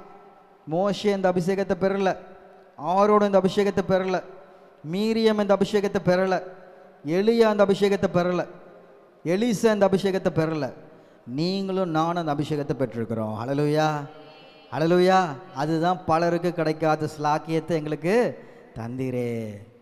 இன்னைக்கு அந்த அபிஷேகத்தை பெற்று அவங்களே அவ்வளோ காரியங்களை செய்தா, இன்னைக்கு இயேசுவின் அபிஷேகத்தையே பெற்ற நீங்களும் நானும் எவ்வளோ வல்லமையாக இருக்கணும். ஹல்லேலூயா. இன்னைக்கு ஏன் அதெல்லாம் நம்மளுக்கு தடைப்படுதுன்னா, நம்ம என்ன ஆயிடுறோம்? அந்த அன்பின், அந்த பரிசுத்தாவின் கண்ட்ரோல், இதெல்லாத்துலையும் என்ன பண்ணுறதில்ல, நம்ம அந்த சட்டத்திட்டங்களுக்கு கீழ்ப்படுகிறது இல்லை. விடுதலை வேண்டும், அற்புதம் நடக்கணும், இறங்கணும், இதை மட்டும்தான் சொல்கிறோமே தவிர, அதை வாழ்க்கையில் செயல்படுத்த தேவன் சில நிபந்தனைகளை வைத்திருக்கிறார். அதை நம்ம ஒரு ரெகுலராக ஃபாலோ பண்ணால் மட்டும்தான் இந்த காரியத்தில் நம்மளால் செய்ய முடியும், பண்ண முடியும். ஹல்லேலூயா. முடியுமா? ஆமென். அதனால் அதை நீங்கள் வளர்த்து கொள்ளுங்க. எந்தெந்த காரியத்தில் நம்ம பேக் ஸ்லைடிங்காக இருக்கேன் அதை நம்ம தெரிஞ்சுக்கொள்ளணும். அதனால் சந்தோஷத்தை ஏசப்பா நம்மளுக்கு தருகிறார். அடுத்ததாக அவருடைய ஐக்கியம் இந்த நாளில் நம்மளுக்கு மிக மிக அவசியம் என்று சொல்லி பார்க்கிறோம். இதை சொல்லி நான் நிறைவு செய்கிறேன். பரிசுத்தாவுடைய ஐக்கியம், அவருடைய ஃபெல்லோஷிப் நம்மளுக்கு மிக மிக அவசியம். 2 கொரிந்தியர் 13ஆம் அதிகாரம் 14வது வசனத்தை பார்க்கலாம். என் ஆத்துமாவே கர்த்தரை ஸ்தோத்திரி. அதை சொல்லுவதற்கு முன்பாக இதை சொல்லுவாங்க. சொல்லுங்க. கிருபையும் தேவனுடைய அன்பும் பரிசுத்த ஆவியானுடைய ஐக்கியமும் ஆமென் நம்ம அனைவரோடும் கூட இருப்பதாக. ஆமென். ஹல்லேலூயா. பிதா நம்மளுக்கு அன்பு கொடுக்கிறார், அப்படிதானே? இயேசு கிறிஸ்து நம்மோடு என்றைக்கும் இருக்கிறார். ஆனால் பரிசுத்த ஆவியானவர் நிரந்தரமாக நம்மோடு இருந்து உலகத்தில் முடிவு பரியந்தும் நம்மோடு இருந்து நம்மோடு ஐக்கியமாக இருக்க அவர் விரும்புகிறார். ஹல்லேலூயா, ஹல்லேலூயா, ஆமென். அதனால தான் பார்க்குறோம், முடிவு பிரிந்து நான் உங்களோடு இருப்பேன்னு சொன்ன தகப்பன் பரிசுத்த ஆவியானவர் என்ன பண்ணார்? பரத்துக்கு ஏறி செல்வதற்கு முன்பாக அவர் நம்மோடு ஊற்றப்பட்டார் என்று சொல்லி பார்க்கிறோம். நான் உன்னை விட்டு விலகுவதும் இல்லை, உன்னை கைவிடுவதும் இல்லை. அந்த ஐக்கியம் நம்மோடு தொடர்ந்து இருக்கணும்னு தான் அவர் விரும்புகிறார். இந்த உலகத்திலே சிறந்த காதல், சிறந்த லவ் என்ன லவ் சொல்லுங்க? இயேசுவின் அன்பு. இந்த உலகத்தில் சிறந்த கவிதை என்ன? நான் உன்னை விட்டு விலகுவதும் இல்லை. ஆமென். இதுதான் சிறந்த கவிதை. இது யாரால சொல்ல முடியும்? இயேசுப்பாவால் மாத்திரம்தான் சொல்ல முடியும். ஹல்லேலூயா. உங்கள் அப்பா அம்மாவால் சொல்ல முடியுமா? உயிரோடு இருக்கிற வரைக்கும் சொல்ல முடியும். உங்கள் மனைவியால் சொல்ல முடியுமா? உயிரோடு இருக்கிற வரைக்கும் தான் சொல்ல முடியும். உங்கள் கணவனால் சொல்ல முடியுமா? உங்கள் பிள்ளைகளால் சொல்ல முடியுமா? நோ. நேற்றும் இன்றும் என்றும் நம்மோடு இருக்கின்ற ஆவியானவர் தேவன் இயேசு சொல்கிறார், நான் உன்னை விட்டு விலகுவதும் இல்லை, உன்னை கைவிடுவதும் இல்லை. ஹல்லேலூயா. எல்லா சூழ்நிலையும் நம்மோடு இருக்கிறவர் அவர் ஒருவர் மாத்திரமே. ஹல்லேலூயா, ஹல்லேலூயா. அதனால் உன்னை நல்லா தெரிஞ்சுக்கோங்க, இந்த உலகத்தில் எல்லாரும் அன்பை காட்டிலும் பெரிய அன்பு யாருடைய அன்பு சொல்லுங்க? இயேசுவின். ஒத்துக்கிறீங்களா? ஒத்துக்கிறீங்களா? சகோதரர்களாக சொல்லுங்க, உங்கள் மனைவி உங்களுக்கு எவ்வளோ பிடிக்கும்? யாரும் கை தூக்க மாட்டேங்கிறீங்க? எவ்வளோ பிடிக்கும் உங்களுடைய மனைவியை? கமலேசனை தான் தூக்குறார். கை தூக்கும்பா.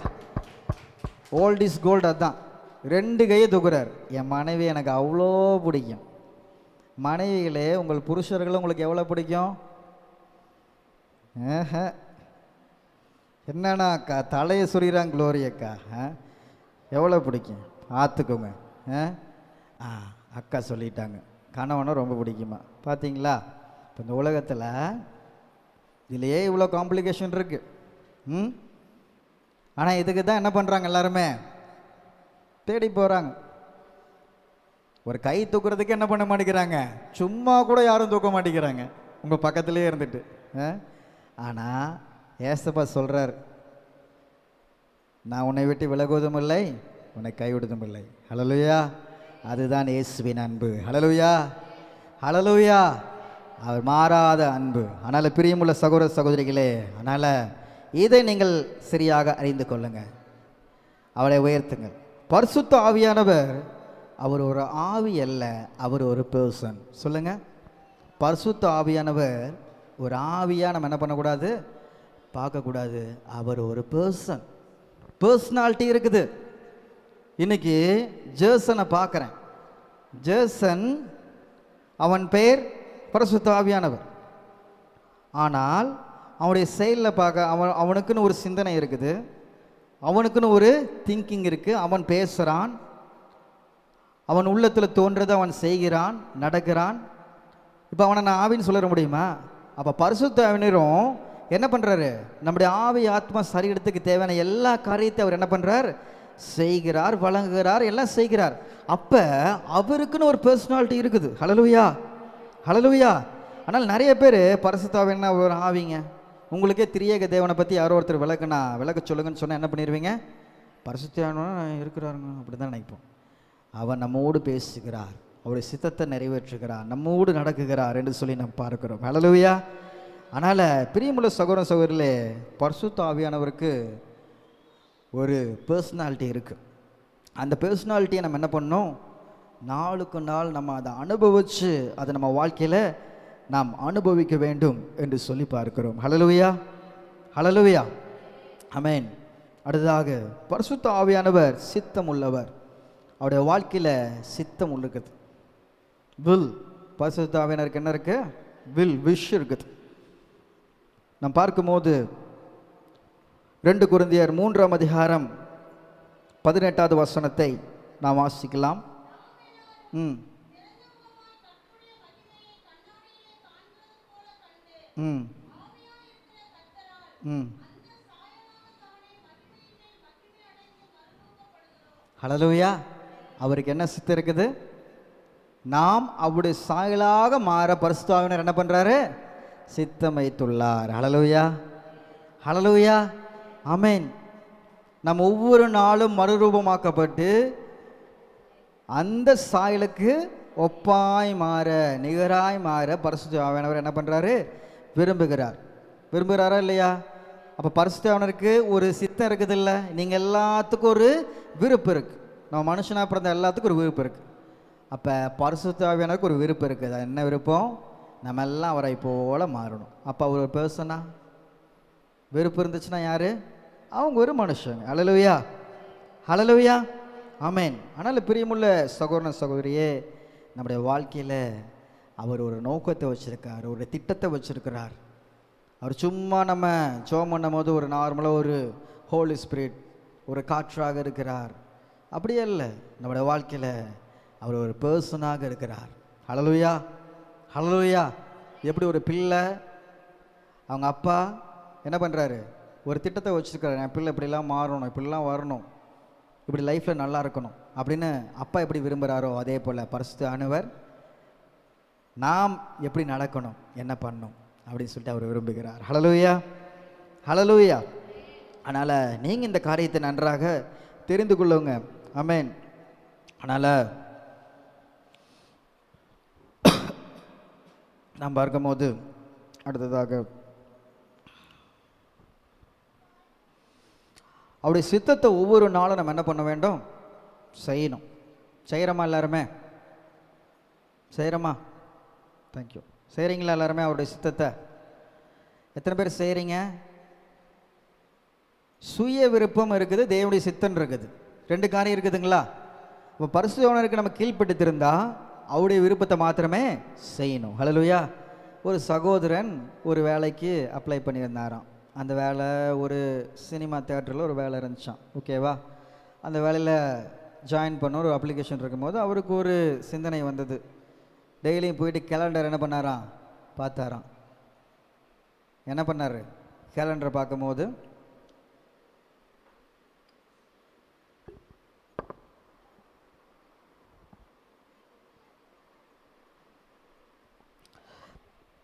அவருக்கு ஒரு வசனம் வந்துச்சான். நீ கைட்டு செய்யும் எல்லா வேலையிலும் கர்த்தர் உன்னை ஆசீர்வதிப்பார். கேலண்டர் பாட்டு போகிற ஆளுங்களாம் இருக்கிறாங்கல்ல, அதை பார்த்துட்டாங்க. அப்போ உடனே கொஞ்ச நாள் போயிட்டோன்னே அந்த வேலைக்கு செல்ல ஆரம்பிச்சாராம். அப்போ ஒரு உள்ளத்தில் ஒரு வசனம் வந்துச்சான். பரியாசக்காரம் உட்கார இடத்துல உட்காராத, பாவியுடைய வழியில் நில்லாத. ஒரு வசனம் வந்துச்சான். அந்த வசனத்தை யார் உணர்த்துறா? பரிசுத்த ஆவியானவர் உணர்த்துறார். பார்த்தீங்களா? இப்போ மீண்டுமாக அவர் தொடர்ந்து அந்த வேலையை செய்திருக்கும் போது மீண்டுமாக அந்த வசனத்தை பார்க்குறார். என்ன வசனத்தை பார்த்தார் தெரியுமா? நான் பார்க்கும்போது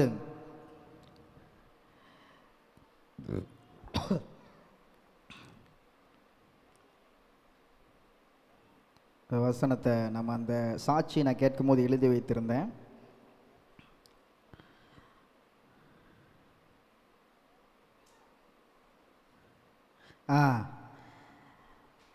செய்யும்படி உன் கைக்கு நேரிட எதுவோ அதை உன் பலத்தோடு செய். இந்த காமெடி கிளிப்பிங்லாம் போடுவாங்கள்ல, இந்த காமெடி வசனம் இந்த இது மாதிரி சொல்லிட்டு இது மாதிரி போடுவாங்கள்ல, அது மாதிரி ஒரு பத்திரிகையில் போட்டுருந்தாங்க. அதை எழுதி வச்சுருந்தேன். இப்போ இந்த கூட ஒரு சில இதெல்லாம் சொல்லுவாங்க. ஜபத்தில் ஒருத்தன் ஒரு குட்டி பையன் ஜெபம் பண்ணி கண்ணை திறந்துட்டே ஜெபம் பண்ணிட்டு இருந்தாருன்னா உடனே பாஸ்டர் போய் கேட்டாரான், என்னடா தம்பி கண்ணை திறந்தே ஜெபம் பண்ணிகிட்டு இருக்க? உடனே அந்த தம்பி சொன்னானாமா, விழித்திருந்து ஜெபம் பண்ணுங்கள்னு என்ன பண்ணியிருக்காரு?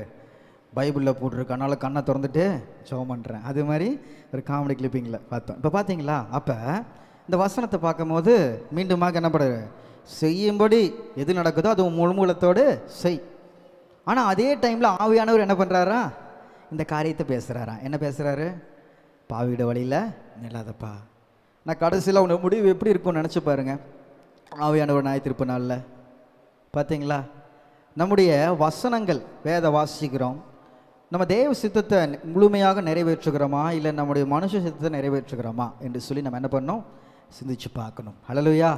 வசனங்களை நம்ம தேவைக்கேற்ப நம்முடைய சூழ்நிலைக்கேற்ப நம்ம என்ன பண்ணக்கூடாது, எடுத்து வாசிக்கக்கூடாது. அது எதற்காக சொல்லப்பட்டது, எந்த சூழ்நிலையில் சொல்லப்பட்டது, அந்த வசனத்துக்கு முன்பாக சில வசனங்கள், பின்பாக சில வசனங்கள், இது எல்லாத்தையும் ஆராய்ந்து பார்த்து தான் என்ன பண்ணணும், நம்ம பேசணும். ஹல்லேலூயா.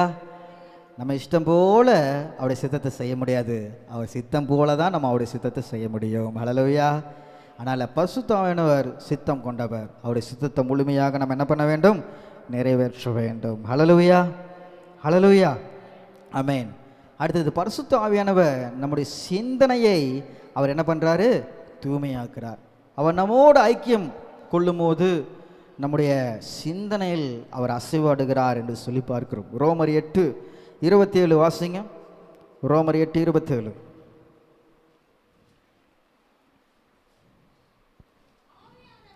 ஆவியானவர் தேவனுடைய சித்தத்தின்படியே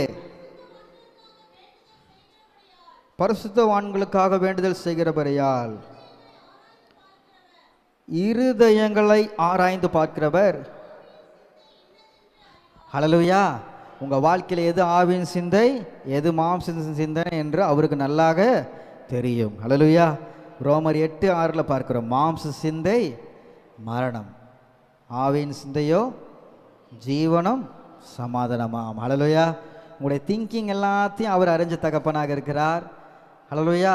நான் நினைக்கிறது யாருக்குமே தெரியாதுன்னு நம்ம நினைக்கலாம், ஆனால் அவருக்கு எல்லாமே, அவருக்கு மறைவானது ஒன்றுமே இல்லை. அதனால் பிரியமுள்ள சகோதர சகோதரிகளே, அவரோடு ஐக்கியம் கொள்ளும் போது நம்முடைய சிந்தனை என்ன பண்ணுறார், அவர் மாற்றுகிறார் என்று சொல்லி பார்க்கிறோம். ஹல்லேலூயா, ஹல்லேலூயா. ஆனால் நம்முடைய வாழ்க்கையில் முறுமுறுப்பு, சோர்வு, இதுக்கெல்லாம் நம்ம என்ன பண்ணக்கூடாது, இடம் கொடுக்கக்கூடாது. எல்லா சூழ்நிலையிலும் அழைத்தவர் உண்மையுள்ளவர் என்று சொல்லி நம்ம நடக்கணும். இந்த பரிசுத்த ஆவியானவர் பெற்றுக்கொண்ட முதிர்ச்சியான ஸ்டேஜ் என்ன தெரியுமா, ரோமர் 8:28, அன்றியும் அவருடைய தீர்மானத்தின்படி அழைக்கப்பட்டவர்களாய் தேவனிடத்தில் அன்பு கூறுகிறவர்களுக்கு சகலமும் நன்மைக்கு ஏதுவாய். ஹல்லேலூயா.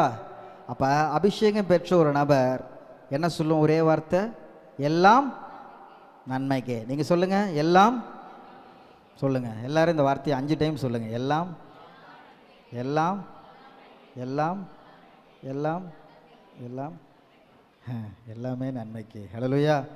நடந்ததெல்லாம் நன்மைக்கு ஃபாதர் சொல்கிறார். பார்த்தீங்களா? சொல்ல முடியுமா? எல்லா சூழ்நிலையும் அப்படி சொல்லுங்கள். உண்மையாக அபிஷேகம் பெற்ற நபர் எல்லா சூழ்நிலையும் நன்மைக்கேன்னு சொல்லிட்டு போயிடுவார். ஹல்லேலூயா. கர்த்தருக்கு சோத்திரம். அதனால் வருத்தப்படாதீங்க, சந்தோஷமாக இருங்கள், சந்தோஷமாக இருங்கள். மறுபடியும் உங்களுக்கு சொல்கிறேன், இந்த அபிஷேகம் பெற்ற உடனே சந்தோஷம் நம்ம வாழ்க்கையில் வந்துடணும்.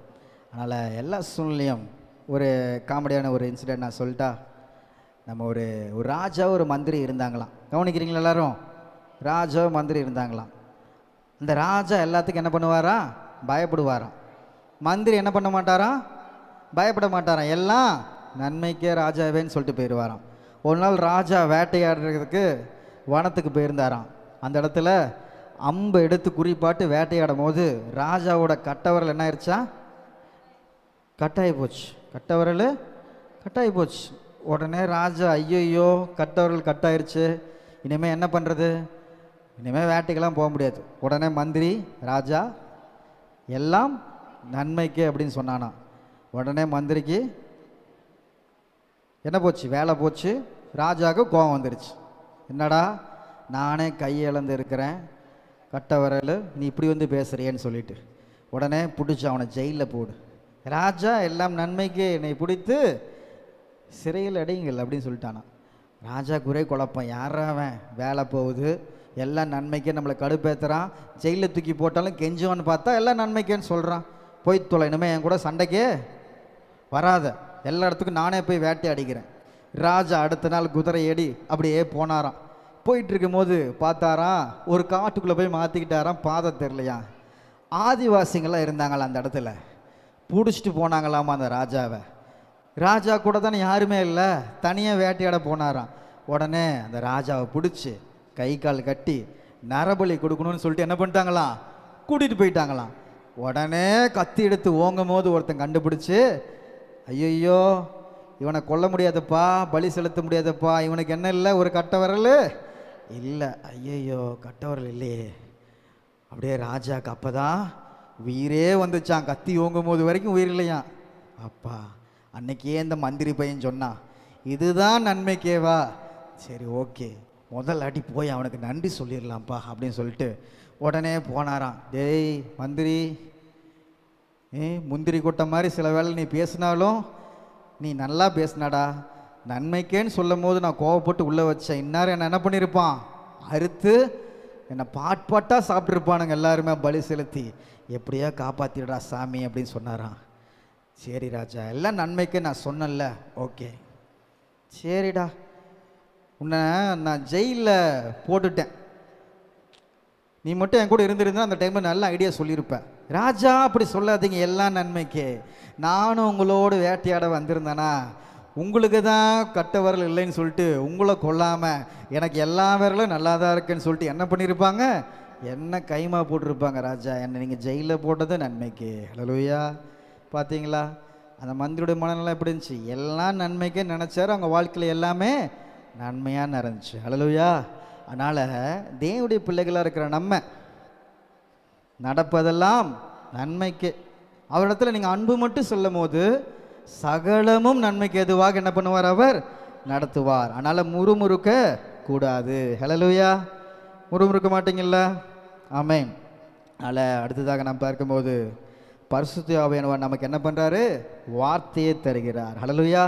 அவரோடு ஐக்கியம் கொள்ளும் போது நம்மளுக்கு வார்த்தையை தருகிறார். ஹல்லேலூயா. நான் பரிசுத்த ஆவியானுடைய வார்த்தையை பெற்ற பவுலுடைய ஊழியத்தை நாம் பார்க்கிறோம். சுயமாக எதுவுமே என்ன பண்ணல, அவர் பேசலை. ஏசப்பா சொன்னது, ஆவியானவர் சொன்னதை பேசினால தான் அவருடைய ஊழியம் வளர்ந்தது என்று சொல்லி பார்க்கிறோம். ஹல்லேலூயா. ஹல்லேலூயா. அதனால் நான் பார்க்கும்போது ரோமர் 15:19 பவுல் சொன்ன ஸ்டேட்மெண்ட் பாருங்க. இப்படி எருசலேம் துவங்கி சுற்றிலும்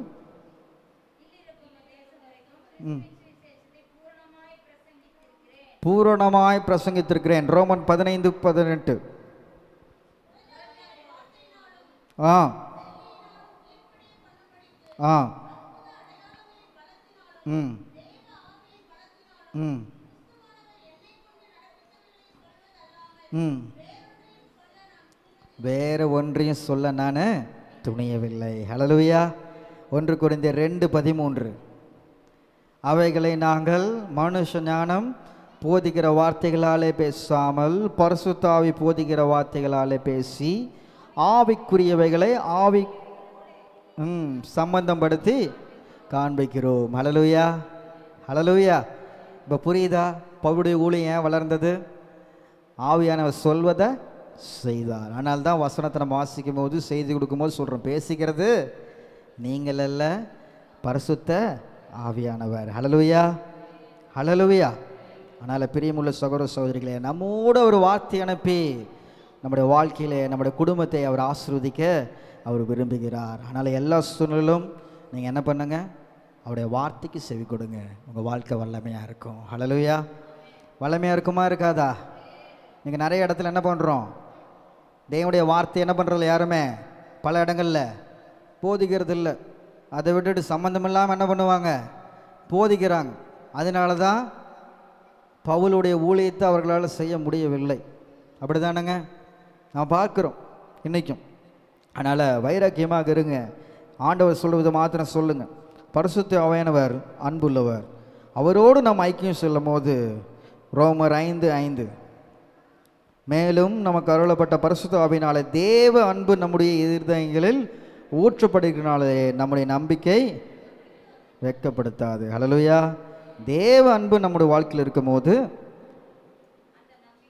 அவர் மேலே வைத்திருக்க நம்பிக்கை எந்த சூழ்நிலையும் வீணாக போகாது. ஹல்லேலூயா. மத்தேயு 24:12 பார்க்கிறோம், இந்த கடைசி நாட்களில் அக்கிரமம் மிகுதியாவதினால் அநேகருடைய அன்பு தணிந்து போகும். இயேசு இதை முன்கூட்டியே என்ன பண்ணிட்டாரு, சொல்லிட்டார். இன்னைக்கு என்ன ஆயிருதுங்க, அன்பு தணிந்து போயிருதா? குடும்பங்களுக்குள்ள அன்பு தணிந்து போயிடுது. கணவன் மனைவி கூட, சகோதரன் சகோதரி கூட, உறவினர்கள்கிட்ட, விசுவாசிகளிடத்துல, ஊழியர்களிடத்துல அன்பு என்ன ஆயிருதுங்க, தணிந்து போயிடுது. ஆனால் ஆவியானவர் வரும்போது அன்பு மிகுதியாகும், அது பூரணமாக இருக்கும் என்று சொல்லி பார்க்கிறோம். ஹல்லேலூயா, ஹல்லேலூயா. அதனால் அன்பு, நம்ம எதை செய்தாலும் அன்பு இருக்கணும். 2 பேர் ஊழியத்துக்கு போனாங்களாம். ஒரு டிஃபன் பாக்ஸ் தான் ஒருத்தர் வச்சுருந்தாராம், இன்னொருத்தர் அதை வைக்கலையாம். ஊழியம் முடிச்சிட்டோன்னே சாப்பிட்ற டைம் வந்துச்சான், போய் சாப்பிட்லான்னு போய் உட்காந்துருந்தாங்களாம். இந்த டிஃபன் பாக்ஸ் வச்சுருந்தவர் என்ன பண்ணிட்டாரு, போட ஆரம்பிச்சிட்டாராம்.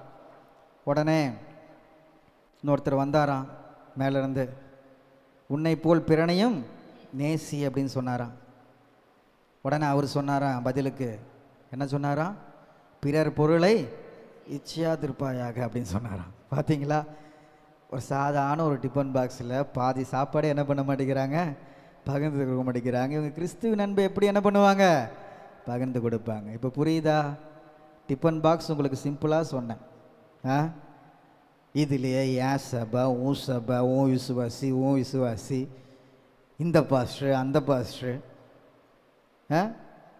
இதில் எங்கே போய் இயேசுவின் நாமம், இயேசுவின் நண்பை எங்கே போய் சொல்ல போகிறோம்? எத்தனை இது வந்துருச்சு, பிசாசுக்கு எடுத்து வச்சிருக்கிறான். பார்த்தீங்களா? பிரியமுள்ள சகோதர சகோதரியிலே, எந்த சூழ்நிலையும் கிறிஸ்துவின் அன்பை விட்டு உங்களை எந்த சூழ்நிலையும் பிரிக்கக்கூடாது. ஹல்லேலூயா. பவுல் சொன்னார், கிறிஸ்துவின் அன்பை விட்டு என்னை பிரிப்பவன் யார்? இந்த அன்பு உங்களுக்குள்ளே இருந்தால் எல்லாத்தையும் நேசிப்பீங்க, எல்லாருக்கும் உரிமையோடு எல்லாருக்கிட்டையும் பழகுங்க. ஹல்லேலூயா, ஹல்லேலூயா. அதுதான் கடைசியில் இந்த ஆவியானவர் என்ன பண்ணுறார், நம்மளை ஆயத்தப்படுத்துகிறார், வருகைக்கு ஆயத்தப்படுத்துகிறார். ஹல்லேலூயா. ஆவியானுடைய அந்யோன்ய ஐக்கியம் என்பது இத்தனை காரியம் அடங்கியிருக்கு. ஆனால் இத்தனை காரியத்தையும் நீங்கள் ஐக்கியமாய் பெற்றுக்கொள்ளும் போது அந்த ஆசீர்வாதத்தை நிறைவாய் பெற்றுக்கொள்வீங்க. ஹல்லேலூயா, ஹல்லேலூயா, ஆமென். அதனால் பிரியமுள்ள சகோதர சகோதரிகளே, இந்த பரிசுத்தாவின் உபதேசம் வருடந்தோறும் நம்ம எல்லாருமே கேட்டோமா இல்லையா? கேட்டிங்களா? ஆமென். என்னோட அதிகமாக கேட்டவங்களாம் நீங்கள் நிறைய பேர் இருக்கிறீங்க. ஆனால் நம்ம எவ்வளோ கேட்டோம் என்பதில் நம்ம எவ்வளோ நிலைத்திருக்கிறோம், எவ்வளோ அறிந்து கொண்டோம் என்று சொல்லி நம்ம நன்றாக புரிந்து வைத்து கொள்ள வேண்டும். அதனால் பிரியமுள்ள சகோதர சகோதரிகளே, ஆவியானவர் இந்த நாட்களில் வெளிப்படையாக பேசுகிறார். பழைய ஏற்பாட்டு நாட்களில் அவ்வப்போது இடையிடையே ஆவியானவரை பற்றி நாம் பார்ப்போம், கர்த்தருடைய ஆவி என்று சொல்லி. இந்த புதிய ஏற்பாட்டு நாட்களிலே, இந்த பெந்தகோஸ்திய நாளுக்கு பிற்பாடு ஆவியானவர் எப்படியெல்லாம் அவர் செயல்பட்டார் என்று சொல்லி வெளிப்படையான அந்த சத்தியம் நம்ம எல்லாருக்கும் கொடுக்கப்பட்டது. அதனால் இந்த சத்தியத்தை மறைக்கணும் அப்படின்னு சொல்லிட்டு என்ன பண்ணுறாங்க, நிறைய பேர் ஆவியானவர் என்ன பண்ணுறதில்ல, சில சபைகள் அக்செப்ட் பண்ணுறதில்லை. கரெக்டுங்களா? இதெல்லாம் நம்ம தெளிவாக ஆவியானவர் எப்படிப்பட்டவர் என்று தெரிந்து கொள்ளும் போது சகல சத்தியங்களுக்குள்ளும் அவர் நம்ம என்ன பண்ணுவார், வழிநடத்துவார். ஹல்லேலூயா, ஹல்லேலூயா. அதனால் பிரியமுள்ள சகோதர சகோதரிகளே, நம்முடைய வாழ்க்கையில் நாம் சரியான சத்தியத்தை நன்றாக தெரிந்து கொள்ள வேண்டும். ஹல்லேலூயா, ஹல்லேலூயா, ஆமென். 1 தீமோத்தேயு 4:1 வாசிப்போம். 1 தீமோத்தேயு 4:1. ம் ம் ம் ம் ம் ம் ம் ம் ம் பார்த்தீங்களா? நீங்கள் நிறைய பேர் விசுவாசத்தை என்ன பண்ணுறாங்க, விலகி போகிறாங்க. ஆவியானுடைய மகத்துவத்தை அறிஞ்சிருந்தாலும் என்ன பண்ணுறாங்க, விலகி போகிறாங்க. யோவான் 16:12-13 வாசிக்கலாமா? யோவான் 16:12-13 ஆண்டவராக இயேசு சொன்ன காரியங்கள் இதை. யோவான் 16:12-13. இன்னும் அநேக காரியங்களை நான் உங்களுக்கு சொல்ல வேண்டியதாக இருக்கிறது, அவைகளை நீங்கள் இப்பொழுது தாங்க மாட்டீங்க. சத்திய ஆகிய அவர் வரும்போது சகல சத்தியங்களுக்கும் உங்களை நடத்துவார். சுயமாய் பேச மாட்டார். தாம் கேள்விப்பட்டீர்கள் யாவையும் சொல்லி ஹல்லேலூயா வரப்போகிற காரியங்களை அவர் நமக்கு அறிவிக்கிற தேவனாக இருக்கிறார். ஹல்லேலூயா. அதனால் பிரியமுள்ள சகோதர சகோதரிகளே, பரிசுத்த ஆவியானவர் சகல சத்தியங்களுக்குள்ள நம்மை நடத்துவார். ஹல்லேலூயா. ஒரு முறை ஒரு ட்ரெயின் ஒரு இடத்துல போயிட்டு இருந்துச்சான். இன்ஜின் மாஸ்டர் என்ன பண்ணாராம், இந்த ட்ரெயினை விட்டு இறங்கி போயிட்டாராம் ஒரு ஸ்டேஷனில். அவர் திருப்பியும் அந்த ட்ரெயின் எடுக்கிறதுக்குள்ளேயே அந்த ட்ரெயின் ஆட்டோமேட்டிக்காக என்ன பண்ணிடுச்சான், தண்டவாளத்தை விட்டு நகர ஆரம்பிச்சிருச்சான். அது ரொம்ப தூரம் போயிடுச்சான். அந்த இடத்துல ட்ராவல் பண்ணிகிட்டு இருந்த ஒரே ஒரு பேசஞ்சர் மட்டும் கண்டுபிடிச்சிட்டாராம், ட்ரெயின் வந்து எங்கேயும் நிற்காமல் போயிட்டே இருக்குன்னு. உடனே ஓடி போய் என்ன பண்ணாராம், ட்ரெயின் என்ன பண்ணாராம், தப்பி தவறி ஓடி ஓடி போயிட்டு அந்த ட்ரெயினை ஸ்டாப் பண்ணிட்டாராம். பார்த்தீங்களா, அவர் இறங்கிட்டார், கண்ட்ரோல் பண்ண யாருமே இல்லை, அது பாட்டு போயிட்டே இருந்துச்சு. இன்றைக்கி அதே மாதிரி தான் பரலோக வாழ்க்கை என்கின்ற பயணத்தில் பரிசுத்த ஆவியானுடைய கட்டுப்பாடு இல்லாமல் நிறைய பேர் என்ன பண்ணுறாங்க, அவர் இல்லாமலே என்ன பண்ணுறோம், பயணிச்சுட்டு போயிட்டே இருக்கிறாங்க. இது என்னாகும், கட்டுப்பாடு இல்லாத அந்த ட்ரெயின் பல உயிர்கள் என்ன பண்ணும், கொன்றுவிடும், மிக ஆபத்தானது. அதே போல் பரிசுத்த ஆவியானவருடைய சத்தியத்தை மறுதலிக்கிற விசுவாச கூட்டம் கிறிஸ்தவர்கள், அவர்கள் முடிவு மிக பரிதாபமானது. அதனால் இதை நன்றாக நீங்கள் அறிஞ்சு கொள்ளுங்க. ஹல்லேலூயா, ஹல்லேலூயா. அதனால் தெளிவாக அறிஞ்சு கொள்ளுங்க, தேவன் உங்களை ஆசீர்வதிப்பார். அவர் 3 காரியத்தை குறித்து நம்மளுக்கு சொல்கிறாரு. பாவத்தை குறித்து என்ன பண்ணுறாரு, கண்டித்து உணர்த்துறார். ஹல்லேலூயா. பாவத்தை குறித்து உணர்த்துறாரா? வேதம் 2 விதமான பாவத்தை குறிக்கிறது. 1 யோவான் 5:7 அநீதி எல்லாம் பாவம்தான். யாக்கோபு 4:17 ஒருவன் நன்மை செய்ய அறிந்தவனாய் இருந்தும் அதை செய்யாமல் போவானாலும் அது அவனுக்கு பாவமாகும். அநீதி யாரும் செய்கிறதில்லை, ஆனால் நன்மை செய்கிறோமா? நன்மை செய்ய திராணி இருந்து செய்கிறோமா? ஆண்டவர் உங்களுக்கு ரட்சிப்பு தந்திருக்கிறார், இதை போய் சுவிசேஷமாக சொல்கிறோமா? இந்த நன்மை செய்கிறோமா? யாருக்கோ உதவி செய்கிறோமா? இதை செய்கிறதில்லை, அதுவே ஒரு பெரிய பாவம்தான். அதனால் எல்லாருக்கும் நன்மை செய்யுங்க. ஹல்லேலூயா. நன்மை செய்வீங்களா எல்லாருக்கும்? ஹல்லேலூயா. நம்ம நன்மை செய்யும் போது கலாத்தியர் 6:9-10 பார்க்கும்போது விசேஷமாக விசுவாச குடும்பத்தாருக்கு நன்மை செய்யுங்க. விசுவாசிகளுக்கு என்ன பண்ணுங்கப்பா, நன்மை செய்யுங்க. எல்லாருக்கும் நன்மை செய்யுங்க. ஹல்லேலூயா. இதை குறித்து நாம் பார்க்கிறோம். அடுத்ததாக நீதியை குறித்து என்ன பண்ணுறாரு, உணர்த்துறார். ஹல்லேலூயா. ஆமென். இந்த ஐக்கியத்துக்குள்ளே வரும்போது கடைசியாக அவர் நீதியை குறித்து அவர் உயர்த்துகிறார். அதனால் எது நீதி, நாம் தேவ செயலாக மாறும்போது அவருடைய நீதி என்ன பண்ணுறோம், நிறைவேற்றுகிறோம். அப்போ தேவ செயலாக எப்போ நம்ம மாறுவோம், அவரை உயர்த்தும் போது, அவரை நாம் சாயலாக அணிந்து கொள்ளும் போது அவருடைய நீதியை நிறைவேற்றுவோம். ஹல்லேலூயா. மனிதனை பின்பற்றக்கூடாது, இயேசுவை மாத்திரமே பின்பற்ற வேண்டும். ஹல்லேலூயா, ஹல்லேலூயா. ஆமென். அதனால் எல்லா சூழ்நிலையும் இயேசுவை உயர்த்தும் போது அவருடைய நீதியை நம்ம என்ன பண்ணுவோம், உயர்த்துவோம். ஹல்லேலூயா. நம்முடைய பாவம், அக்கிரமம், மீறுதல்கள் எல்லாத்தையும் அவர் சுமந்து நீதி என்ன பண்ணார், நமக்கு தந்தார் என்று சொல்லி பார்க்கிறோம் பல வசனங்களில். அதனால் அந்த நீதியை நீங்கள் என்ன பண்ணணும், சுகரித்து கொள்ள வேண்டும். ஹல்லேலூயா. அடுத்தது நியாய தீர்ப்பை குறித்து நம்மளுக்கு என்ன பண்ணுறார், உணர்த்துறார். அதனால் இந்த கடைசி நாட்களில் அவருடைய வருகை குறித்து, கைவிடப்பட்டால் என்ன நடக்கும் என்று சொல்லி கடைசி கால சத்தியங்களை குறித்து நம்மளுக்கு என்ன பண்ணுறார், அவ்வப்போது நமக்கு உணர்த்துகிறார் என்று சொல்லி பார்க்கிறோம். ஹல்லேலூயா. இந்த பரிசுத்த தேவனை பற்றி இவ்வளோ நேரம் நீங்கள் கற்றுக்கிட்டீங்களா? ஆமென். எனக்கு தெரியும் இந்த செய்தி கொஞ்சம் ரொம்ப நேரம் எடுத்துக்கிற செய்தி தான். உங்களுக்கு ஒரு 10 டாபிக் உங்களுக்கு என்ன பண்ணியிருக்கிறேன், இந்த நாள் விசேஷமான நாளில் சொல்லணும்னு சொல்லிட்டு உங்களுக்கு இது சொல்லி ஆகணும், ஷார்ட் அவுட் பண்ணி உங்களுக்கு நான் சொல்லியிருக்கேன். ஹல்லேலூயா. கடந்த நாள் அந்த வாரத்தில் நம்ம பார்த்தோம், எல்லா காரியத்தையும் ஒரே வாரத்தில் என்ன பண்ணோம், நம்ம சொன்னோம். ஹல்லேலூயா. அதனால் இந்த நாட்களில் நம்ம சொல்கிறோம். நீங்கள் பார்த்தீங்கன்னா இதோட அதிகமான லென்த்தான சர்வீஸில் இருக்குது. இன்னும் நீங்கள் சென்னையில் போய் பார்த்தீங்கன்னா, இன்னும் சில இடத்துல கன்வென்ஷன் கூட்டத்துங்களெல்லாம் நீங்கள் பார்த்தீங்கன்னா செய்தி மட்டும் எவ்வளோ நேரம் இருக்கும், ரொம்ப நேரம் இருக்கும். ஏன் சொல்கிறேன்னா, நம்ம எல்லாரும் மனுஷங்க தான். எல்லாத்துக்கும் சில சோர்வுகள், கவன சிதறல்கள் எல்லாம் வரும். ஆனால் இந்த நாட்களில் எந்த அளவுக்கு வசனத்தை, சத்தியத்தை கேட்டிருக்கீங்களோ அந்த அளவுக்கு நீங்கள் என்ன ஆகலாம்? விடுதலை ஆகலாம். அவருடைய அபிஷேகத்தை அனல் மூட்டி என்ன பண்ணலாம்? நீங்கள் எழுப்பலாம். ஹல்லேலூயா. நீங்கள் வெறும் பரிசுத்த ஆவியானவன் அந்நிய பாஷையில் பேசுகிறேன்னு சொல்கிறது அபிஷேகம் அல்ல. இத்தனை காரியமும் நீங்கள் செஞ்சீங்கன்னா மட்டும்தான் அந்த மெய்யான அபிஷேகத்தை நீங்கள் பெற்றுருக்கீங்க. ஹல்லேலூயா, ஹல்லேலூயா. எத்தனை பேர் இதில் டங்ஸ் பேசுகிறோம்? எல்லாரும் டங்ஸ் பேசுவோம். டங்ஸ் பேசியிருக்கிறோமா எல்லாருமே? டங்ஸ் பேசியிருந்து நம்முடைய வாழ்க்கையில் சில பிரச்சனைகள், போராட்டங்கள் வருகிறதா? நம்ம சில வழியில் பிரச்சனை, போராட்டம் பண்ணுறோமா? ஏன்? சரியான அபிஷேகம் பெறலை. ஹல்லேலூயா. அது ஆனால் மூட்டி எழுப்பலை. ஹல்லேலூயா. ஆனால் பிரியமுள்ள சகோதர சகோதரிகளே, அபிஷேகம் என்ற வார்த்தைக்கு எபிரேய பதத்தில் சொல்லுங்க, ரப்சா. சொல்லுங்க, RACHAPA.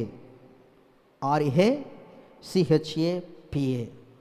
இதோடைய அர்த்தம் என்னன்னா அடைக்காத்தல். சொல்லுங்க, அடைக்காத்தல். ஆவியானவர் ஜலத்தின் மேல் அசைவாடி கொண்டிருந்தார். இதோடைய அர்த்தத்தை தான் சொல்றாங்க, அடைக்காத்தல். இன்னைக்கும் ஆவியானவர் கோழி தன் குஞ்சுகளை அடைக்காக்கும் போல நம்மளை என்ன பண்றாரு? அடைக்காக்கிறார். சத்ருன் கைகளிலிருந்து நம்மளை அடைக்காக்கிறார், போராட்டத்திலிருந்து அடைக்காக்கிறார். ஆனால் நீங்கள், நான் இந்த அடங்கி இருக்கிற ஜீவியத்தில் நான் அடங்கி இருக்க மாட்டேன், வசனத்துக்குள்ளே அடங்கி இருக்க மாட்டேன், சபைக்கு அடங்கி இருக்க மாட்டேன், ஊழியர்களுக்கு அடங்கி இருக்க மாட்டேன் என்று சொல்லி உங்களை எந்த அளவுக்கு பாதுகாக்க முடியுமா பாதுகாக்கிறோம். உங்களை ஒரு நாள் உயர்த்தி எழுப்ப வேண்டும் என்று சொல்லி நாங்கள் விரும்புகிறோம். சபை விரும்புகிறது, தேவனுடைய ஆவியானவர் விரும்புகிறார்.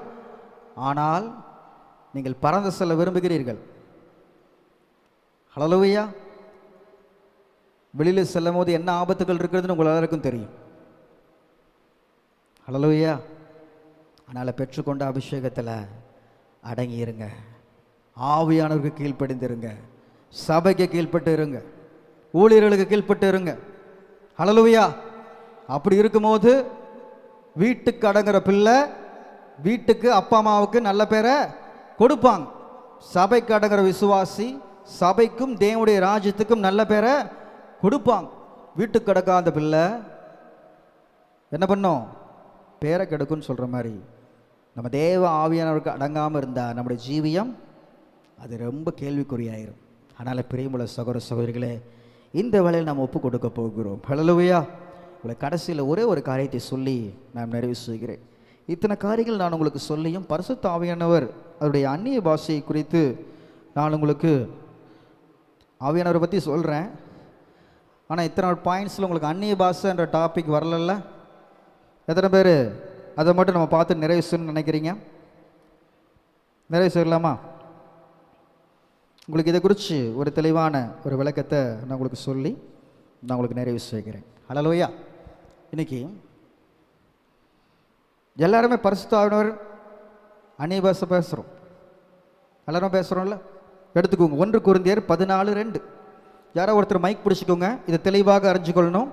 நானும் நேற்று இரவு இதை அறிந்து கொண்டேன், ஆவியானவரோடு பேசினார். இன்னைக்கு சபை மக்கள் அனைவரும் நம்ம இதை தெரிந்து கொள்ள வேண்டும். 1 கொரிந்தியர் 14:2. யாரோ ஒரு மைக்கில் வாசிக்கலாம், ஒரு வசனமாக. 14:2. 1 கொரிந்தியர் 14:2. ஏனெனில் அந்நிய பாஷையில் பேசுகிறவன் ஆவியினாலே ரகசியங்களை பேசினாலும் அவன் பேசுகிறதை ஒருவனும் அறியாதிருக்கிறபடியினாலே அவன் மனுஷனிடத்தில் பேசாமல் தேவனிடத்தில் பேசுகிறான். ஹல்லேலூயா.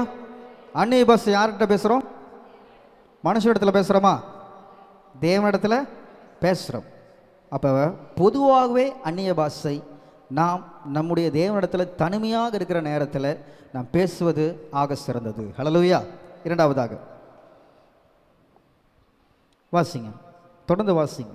3வது, தீர்க்க தரிசனம் சொல்லுகிறவனோ மனுஷருக்கு பக்தி விருத்தியும் புத்தியும் ஆறுதலும் உண்டாக்கத்தக்கதாக பேசுகிறான். தீர்க்க தரிசனம் சொல்றாங்க, மனுஷங்களுக்கு பக்தி விருத்தி உண்டாக பேசுறாங்க, வசனத்தை சொல்லி. அது எல்லாருக்கும் புரியுது. அடுத்தது, அந்நிய பாஷையில் பேசுகிறவன் தனக்கே பக்தி விருத்தி உண்டாக பேசுகிறான். அது எதுக்காக பேசுறான்? அந்நிய பாஷை நமக்கு எடிஃபிகேஷன், நம்முடைய ஆவிக்குரிய பக்தி விருத்திக்காக நாம் பேசுகிறோம். அடுத்ததாக தீர்க்க தரிசனம் சொல்லுகிறவனோ ஆ. சபைக்கு பக்தி விருத்தி உண்டாக பேசுகிறான். தீர்க்க தரிசனம் சொல்லி ஆண்டவர் இந்த சபைக்கு இந்த திட்டத்தை வச்சிருக்கிறார் அப்படின்னு சொல்லி நம்ம சொல்றது சபைக்கு பக்தி விருத்தி உண்டாக பேசுகிறோம். அடுத்தது, நீங்கள் எல்லாரும் ஆ. அந்நிய பாஷைகளை பேசும்படி விரும்புகிறேன். அந்நிய பாஷை பேசும்படி விரும்புகிறோம். ஆகிலும் அந்நிய பாஷைகளை பேசுகிறவன் சபைக்கு பக்தி விருத்தி உண்டாகும்படிக்கும் அர்த்தத்தையும் சொல்லாவிட்டால் தீர்க்க தரிசனம் சொல்லுகிறவன் அவனிலும் மேன்மையுள்ளவன். ஆமென். அடுத்தது வாசி. ஆதலால் நீங்கள் தீர்க்க தரிசனம் சொல்லுகிறவர்களாக வேண்டும் என்று அதிகமாய் விரும்புகிறேன். மேலும் சகோதரரே, நான் உங்களிடத்தில் வந்து உங்களுக்கு ரகசியங்களை வெளிப்படுத்துவதற்காவது, அறிவுண்டாக்குவதற்காவது, தீர்க்க தரிசனத்தை அறிவிக்கிறதுக்காவது, போதகத்தை போதிக்கிறதுக்காவது ஏதுவானதை சொல்லாமல் அந்நிய பாஷைகளில் பேசினால் என்னாலே உங்களுக்கு பிரயோஜனம். என்னால என்ன பிரயோஜனம் இருக்குது? வேறுக்கு மைக்கை பிடிச்சிக்கிட்டு அந்நிய பாஷை மட்டும் நான் பேசிட்டு இருந்தேன்னா உங்களுக்கு எதனா புரியுமா? உங்களுக்கு ஒன்றும் புரியாது. எனக்கும் தேவனோடு அது இடைப்பட்ட அந்த ஐக்கியம், நான் தீர்க்கதரிசன வார்த்தைகள் நான் பேசும்போது அது என்னாவது உங்களுக்கு பயனடைகிறது. அந்நிய பாஷை நீங்கள் பேசும்போது அது உங்களுக்கும் தேவனோடுக்கும் இடைப்பட்ட காரியம். இதனால் பலர் பயனடைவதில்லை. அடுத்த வசனம் பாருங்க. அப்படியே புல்லாங்குழல், இன்னைக்கு சொன்னல வர்ஷிப்பில் இந்த வசனம் தான், சொல்லுங்க. அப்படியே புல்லாங்குழல், சுரமண்டலம் முதலாகிய சத்தமிடுகிற உயிரில்லாத வாத்தியங்கள் தொனிகளில் வித்தியாசம் காட்டாவிட்டால், இன்ஸ்ட்ருமெண்ட்லே வித்தியாசம் காட்டாவிட்டால், குழலாலே ஊதப்படுகிறதும் சுரமண்டலத்தாலே வாசிக்கப்படுகிறதும் இன்னதென்று எப்படி தெரியும்? அது எப்படி தெரியும்? இன்ஸ்ட்ருமெண்ட்டே நம்மளுக்கு தெரியாட்டி அது எப்படி தெரியும்? சொல்லுங்க. அந்தபடி எக்காலமும் விளங்காத சத்தமிட்டால் எவன் யுத்தத்திற்கு ஆயத்தம் பண்ணுவான்?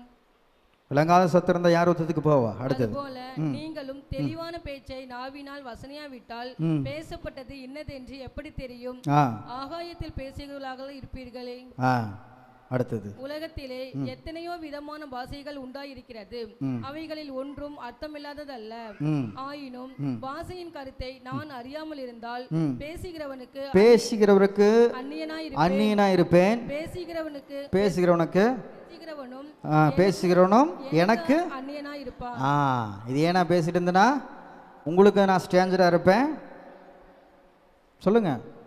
அதான் சொல்றாங்க. அடுத்தது, நீங்களும் ஆவிக்குரிய வரங்களை நாடுகிறவர்களானபடியால் சபைக்கு பக்தி விருத்தி உண்டாக்கத்தக்கதாக அவைகளில் தேரும்படி நாடுங்கள். அந்தபடி அந்நிய பாஷையில் பேசுகிறவன் அதிக அர்த்தத்தையும் சொல்லத்தக்கதாக விண்ணப்பம் பண்ண கடவன். நீங்க டங்ஸ் பேசுனீங்கன்னா, சபையில் அதோட பேசுனா அதோட அர்த்தத்தை நீங்க சொல்ல வேண்டும் என்று சொல்லி நீங்க என்ன பண்ணணும்? பிரேயர் பண்ணணும். அடுத்தது, எண்ணத்தினால் எனில் நான் அந்நிய பாஷையிலே விண்ணப்பம் பண்ணினால் என் நாவி விண்ணப்பம் பண்ணுமே என்று என் கருத்து பயனற்றதாய் இருக்கும். பார்த்துக்கோங்க, நம்முடைய ஆவி விண்ணப்பம் பண்ணும், நம்ம சொல்ல வேண்டிய கருத்து பயனற்றதாக இருக்கும். அடுத்தது, இப்படி இருக்க செய்ய வேண்டுவது என்ன? நான் ஆவியோடும் விண்ணப்பம் பண்ணுவேன், ஆவியோடும் விண்ணப்பம் பண்ணுவேன், கருத்தோடும் விண்ணப்பம் பண்ணுவேன், ஆவியோடும் பாடுவேன், கருத்தோடும் பாடுவேன். இல்லாவிட்டால் நீ ஆவியோடு ஸ்தோத்திரம் பண்ணும்போது கல்லாதவன், எதுவுமே தெரியாதவன் உன் ஸ்தோத்திரத்திற்கு ஆமென் என்று எப்படி சொல்லுவான்? நீ டங்ஸ்ல பாட்டு நம்ம பாட்டு பேசிட்டு இருக்கும் போது ரட்சிக்கப்படாதவன், கல்லாதவன் எப்படி ஆமென் சொல்லுவான்? ஆமென் சொல்லுங்க பார்க்கலாம், எப்படி ஆமென் சொல்லுவான்? அடுத்தது, நீ பேசுகிறது இன்னது என்று அவன் அறியானே, நீ நன்றாய் ஸ்தோத்திரம் பண்ணுகிறாய், ஆகிலும் மற்றவன் பக்தி விருத்தி அடைய மாட்டானே. உங்கள் எல்லாரிலும் நான் அதிகமாய் பாஷை, பவுல் சொல்றாரு, நான் உங்க எல்லாத்தோடையும் அதிகமா என்ன பண்ணுவேன்? டங்ஸ் நான் பேசுறேன். இதற்காக என் தேவனை ஸ்தோத்தரிக்கிறேன், இதற்காக நான் மகிமை செலுத்துகிறேன். அப்படி இருந்தும் நான் சபையில் அந்நிய பாஷையில் 10,000 வார்த்தைகளை பேசுகிறதிலும் மற்றவர்களை உணர்த்தும்படி என் கருத்தோடு 5 வார்த்தைகளை பேசுகிறது எனக்கு அதிக விருப்பமாய். ஹல்லேலூயா. அப்போஸ்தலனாகிய பவுல் கூறின வார்த்தைகள் இது. 1000 வார்த்தைகள் டங்ஸ்ல நான் பேசியிருந்தாலும் அதை கேட்குறவனுக்கு அது பிரயோஜனமாக இருக்கணும். நான் கருத்தோடு 5 வார்த்தை பேசினாலும் அது பெற்றுக்கொள்ளுகிறவன், கேட்குறவன் அதுலேருந்து பயனடையணும். ஹல்லேலூயா. அதனால் பிரியமுள்ள சகோதர சகோதரிகளை, இதில் கொடுத்த ஒரு தெளிவு நம்மளுக்கு இருக்க வேண்டும். இன்னைக்கு நம்ம என்ன பண்ணுறோம்? மோஸ்ட் ஆஃப் ப்ரைவேட்டாக ஆண்டவரோடு நாம் நெருங்கி ஐக்கியம் செய்யும் போது, நம்ம ஆவியோடு உரையாடும் போது இப்படிப்பட்ட இந்த அனுபவத்துக்குள்ளே நம்ம வருகிறோம். அதனால் சபையில் பொது இடங்களில் ஊழியம் செய்யும் போது ஊழியம் செய்யும் போது ஒரு புதுசான ஒரு இடத்துல நம்ம இது மாதிரி வார்த்தைகள் டங்ஸில் நம்ம பேசும்போது தேவனுடைய நாமத்தை என்ன பண்ணுறோம், அந்த இடத்துல வீணில் வழங்குறோம். இன்றைக்கி எத்தனையோ ஊழியர்கள் எத்தனையோ இடத்துல நம்ம கூட நம்ம என்ன பண்ணுறோம், அந்நிய பாஷையை பேசி இன்றைக்கி இன்னொருத்த என்ன பண்ணுறான், நம்மளை கிண்டல் பண்ணுறான். பரிசுத்தவான்கள் எப்படிப்பட்டவர் என்று சொல்லி நம்ம பார்க்குறோம். இன்றைக்கி சினிமாக்காரன் சொல்கிறான், ரப்பப்பா சாலமோன் பாப்பையா, எஸ் அப்பா அப்பா சாலமோன் பாப்பையா. காமெடி பார்த்தீங்களா இல்லையா? சபையில் செய்தியோட அந்நிய பாஷை தான் அதிகமாக இருக்குது. இன்றைக்கி தேவ ஜனம்லாம் அந்நிய பாஷை பேசிட்டோன்னு என்ன ஆயிரும், நம்ம ஐயோ அப்படின்னு சொல்லிட்டு மறந்து அப்படியே போயிடுறோம். பிரியமுள்ள சகோதர சகோதரர்களே, பரிசுத்த ஆவியானவரை எந்த சூழ்நிலையும் துக்கப்படுத்தக்கூடாது. ஹல்லேலூயா. அவருக்குன்னு ஒரு கண்ணியம் இருக்குது. எங்கே உபயோகிக்கணுமோ அங்கே தான் உபயோகிக்கணும். எல்லா இடத்துலையும் தேவையில்லாமல் பேசி அறியாதவன், பரிசுத்தவனை பற்றி தெரியாதவன் அதை குறித்து விமர்சிக்கக்கூடாது. ஹல்லேலூயா, ஹல்லேலூயா. புரிந்து கொண்டீங்களா? புதுசாக ஒரு இல்லத்துக்கு போகிறீங்க, செபிக்கிறீங்க, கருத்தோடு செபித்து வாங்க. அந்த இடத்துல என்ன பண்ணாதீங்க. புரியுதுங்களா? ஆவியானவர் ஒரு ஸ்பெஷல் குவாலிட்டி உடையவர். ஆனால் பிரியமுள்ள சகோதர சகோதரிகளே, இந்த காரியத்தை உங்களுக்கு நான் தெளிவாய் உங்களுக்கு சொல்ல வேண்டும் என்று சொல்லி இந்த கடைசியிலாக நான் நினைத்தேன். ஹல்லேலூயா. இதை குறித்து எத்தனையோ தாசர்கள் சொல்லியிருக்கிறாங்க. ஹல்லேலூயா. நம்முடைய BOM blessing youth mission brother Stanley brother கூட ரீசெண்டாக ஒரு இன்டர்வியூவில் அவர் சொல்லியிருக்கிறார், நான் ஊழியத்துக்கு வந்த பிறகு ஆரம்ப நாட்களிலே என்னுடைய ஊழியத்தில் மைக்கில் நான் வல்லமையாக நான் அந்நிய பாஷை பேசுவது இது வல்லமை என்று அறிந்தேன். நான் ஆவிக்குரிய முதிர்ச்சி அடைந்த பிறகு நான் பவுலை போல நான் பக்தி விருத்தி உண்டாகும் போல ஒரு சில வார்த்தைகளை பேசினாலும் அது பயனுள்ள வார்த்தைகளை பேச நான் கற்றுக்கொண்டேன். அது எனக்கும் தேவனுக்கும் இடையான அது சம்பாஷணை, தேவனோடு உரையாடுகிறான் என்று சொல்லி ஆவிக்குரிய முதிர்ச்சி வரும்போது அவர் பெற்றுக்கொண்டார் என்று சொல்லி பார்க்கிறோம். அதனால் இன்றைக்கும் நம்ம ஆவிக்குரிய முதிர்ச்சி அடைவோம், இத்தகைய ரகசியத்தை நாம் பெற்றுக்கொள்வோம். ஹல்லேலூயா. ஏசப்பா கூட 2 இடத்துல பேசினார். சொல்லுங்கள், எந்த இடத்துல? ரொம்ப கஷ்டமாக இருக்கிற ஒரு சூழ்நிலை, நம்மளால் பேச தெரியாமல் ஜெபிக்கு எதுவுமே தெரியாத ஒரு சூழ்நிலை 2 இடத்துல பேசினார். ஒரு சிண்டு பெண்ணை மடித்திருந்தா தலிதா, அவர் சொல்கிறது யாருக்குமே சொல்லுங்க கேட்கல. அதுக்கான அர்த்தத்தை பிற்பாடு சொன்னாங்க. சிறு பெண்ணே, சிலுவையில் கைவிடப்பட்ட நிலைமையில் சொன்னார். 7 யாருக்கும் புரியல. என் தேவனே ஏனனை நம்முடைய ஆத்மா, நம்முடைய உள்ளான மனுஷன் போராடும் போது, அங்கலாய்ப்பில் தவிக்கும் போது, அப்பொழுது அந்த வார்த்தை அந்நிய பாஷை நம்முடைய வாழ்க்கையில் காணப்படுகிறது. ஹல்லேலூயா. தெளிவாக தெரிஞ்சுக்கோங்க, இதான் டங்ஸ். ஓகே. அதனால் இதிலோடு தெளிவு பெற்றுக்கொள்ளுங்க. பரிசுத்த ஆவியானவர் வெறும் டங்ஸ் மாத்திரம் இல்லை, இத்தனை சிறப்புடைய ஆவியானவரை இந்த நாளிலே பிதாவாகிய தேவன் நமக்கு காண்பிக்கிறார். ஹல்லேலூயா, ஹல்லேலூயா. தேவன் எப்படிப்பட்டவரோ, இயேசு எப்படிப்பட்டவரோ, பரிசுத்த ஆவியானவர் அவர் ஒரு பர்சனாக நம்முடைய வாழ்க்கையில் இருக்கிறார். ஹல்லேலூயா, ஹல்லேலூயா, ஆமென். இன்றைக்கி மகிழ்ச்சியாக இருக்கிற நாள், அதனால் எல்லோரும் மகிழ்ச்சியாக இருங்க. அதனால் எல்லா சூழ்நிலையும் மகிழ்ச்சியாக இருங்க. ஆவியானவர் பெற்றுக்கொண்டு வாழுங்கள். வாழ்வீங்களா? எல்லோரும் வாழ்வீங்களா? ஆமென். Praise the Lord. நிறைய செய்ய போகிறோம். அவரை மட்டும் எந்த சூழ்நிலை விட்டுக்கொள்ளாதீங்க. முடிவு பிறந்து என்னோடு இருக்கிறார். பக்கத்தில் உங்களை கையில் பிடிங்க. என் கூட கடைசி வரைக்கும் நீங்கள் வரீங்களோ இல்லையோ சொல்லுங்கள். என் கூட கடைசி வரைக்கும் நீங்கள் வருவீங்களோ இல்லையோ, ஆவியானவர் என்னோடு வருவார். ஹல்லேலூயா. என் குடும்பம் என் கூட இருக்குதோ இல்லையோ, ஆவியானவர் என்னோடு இருக்கிறார். என் பிள்ளைங்க எங்களோடு இருக்கிறாங்களோ இல்லையோ, ஆவியானவர் என்னோடு இருக்கிறார். என் போதகர் என்னோடு இருக்கிறாரோ இல்லையோ, ஆவியானவர் என்னோடு இருக்கிறார். என் சபை என்னோடு இருக்கிறதோ இல்லையோ, ஆவியானவர் இருக்கிறார். அழைத்தவர் உண்மையுள்ளவர். உலகத்தில் முடிவு பரியந்தோம் நான் உங்களோடு இருப்பேன் என்று சொன்னவர் என்னோடு இருக்கிறார், என்னோடு வாசம் செய்கிறார். ஹல்லேலூயா, ஹல்லேலூயா. இப்படிப்பட்ட ஆவியானவரை நாம் பெற்றிருக்கிறோம். ஆனால் எல்லாரும் மகிழ்ச்சியோடு கண்களை மூடுவோம். எங்களை மிகவும் அன்பான நேசிக்கிற அன்பின் தேவனே, இந்த காலை வேளையில் ஆவியானோட சத்தியத்தை நாங்கள் கேட்டோம். நீங்கள் எப்படிப்பட்டவர், எப்படிப்பட்ட ஆவி எங்களோடு இருக்கிறது என்று சொல்லி பார்த்தோம்.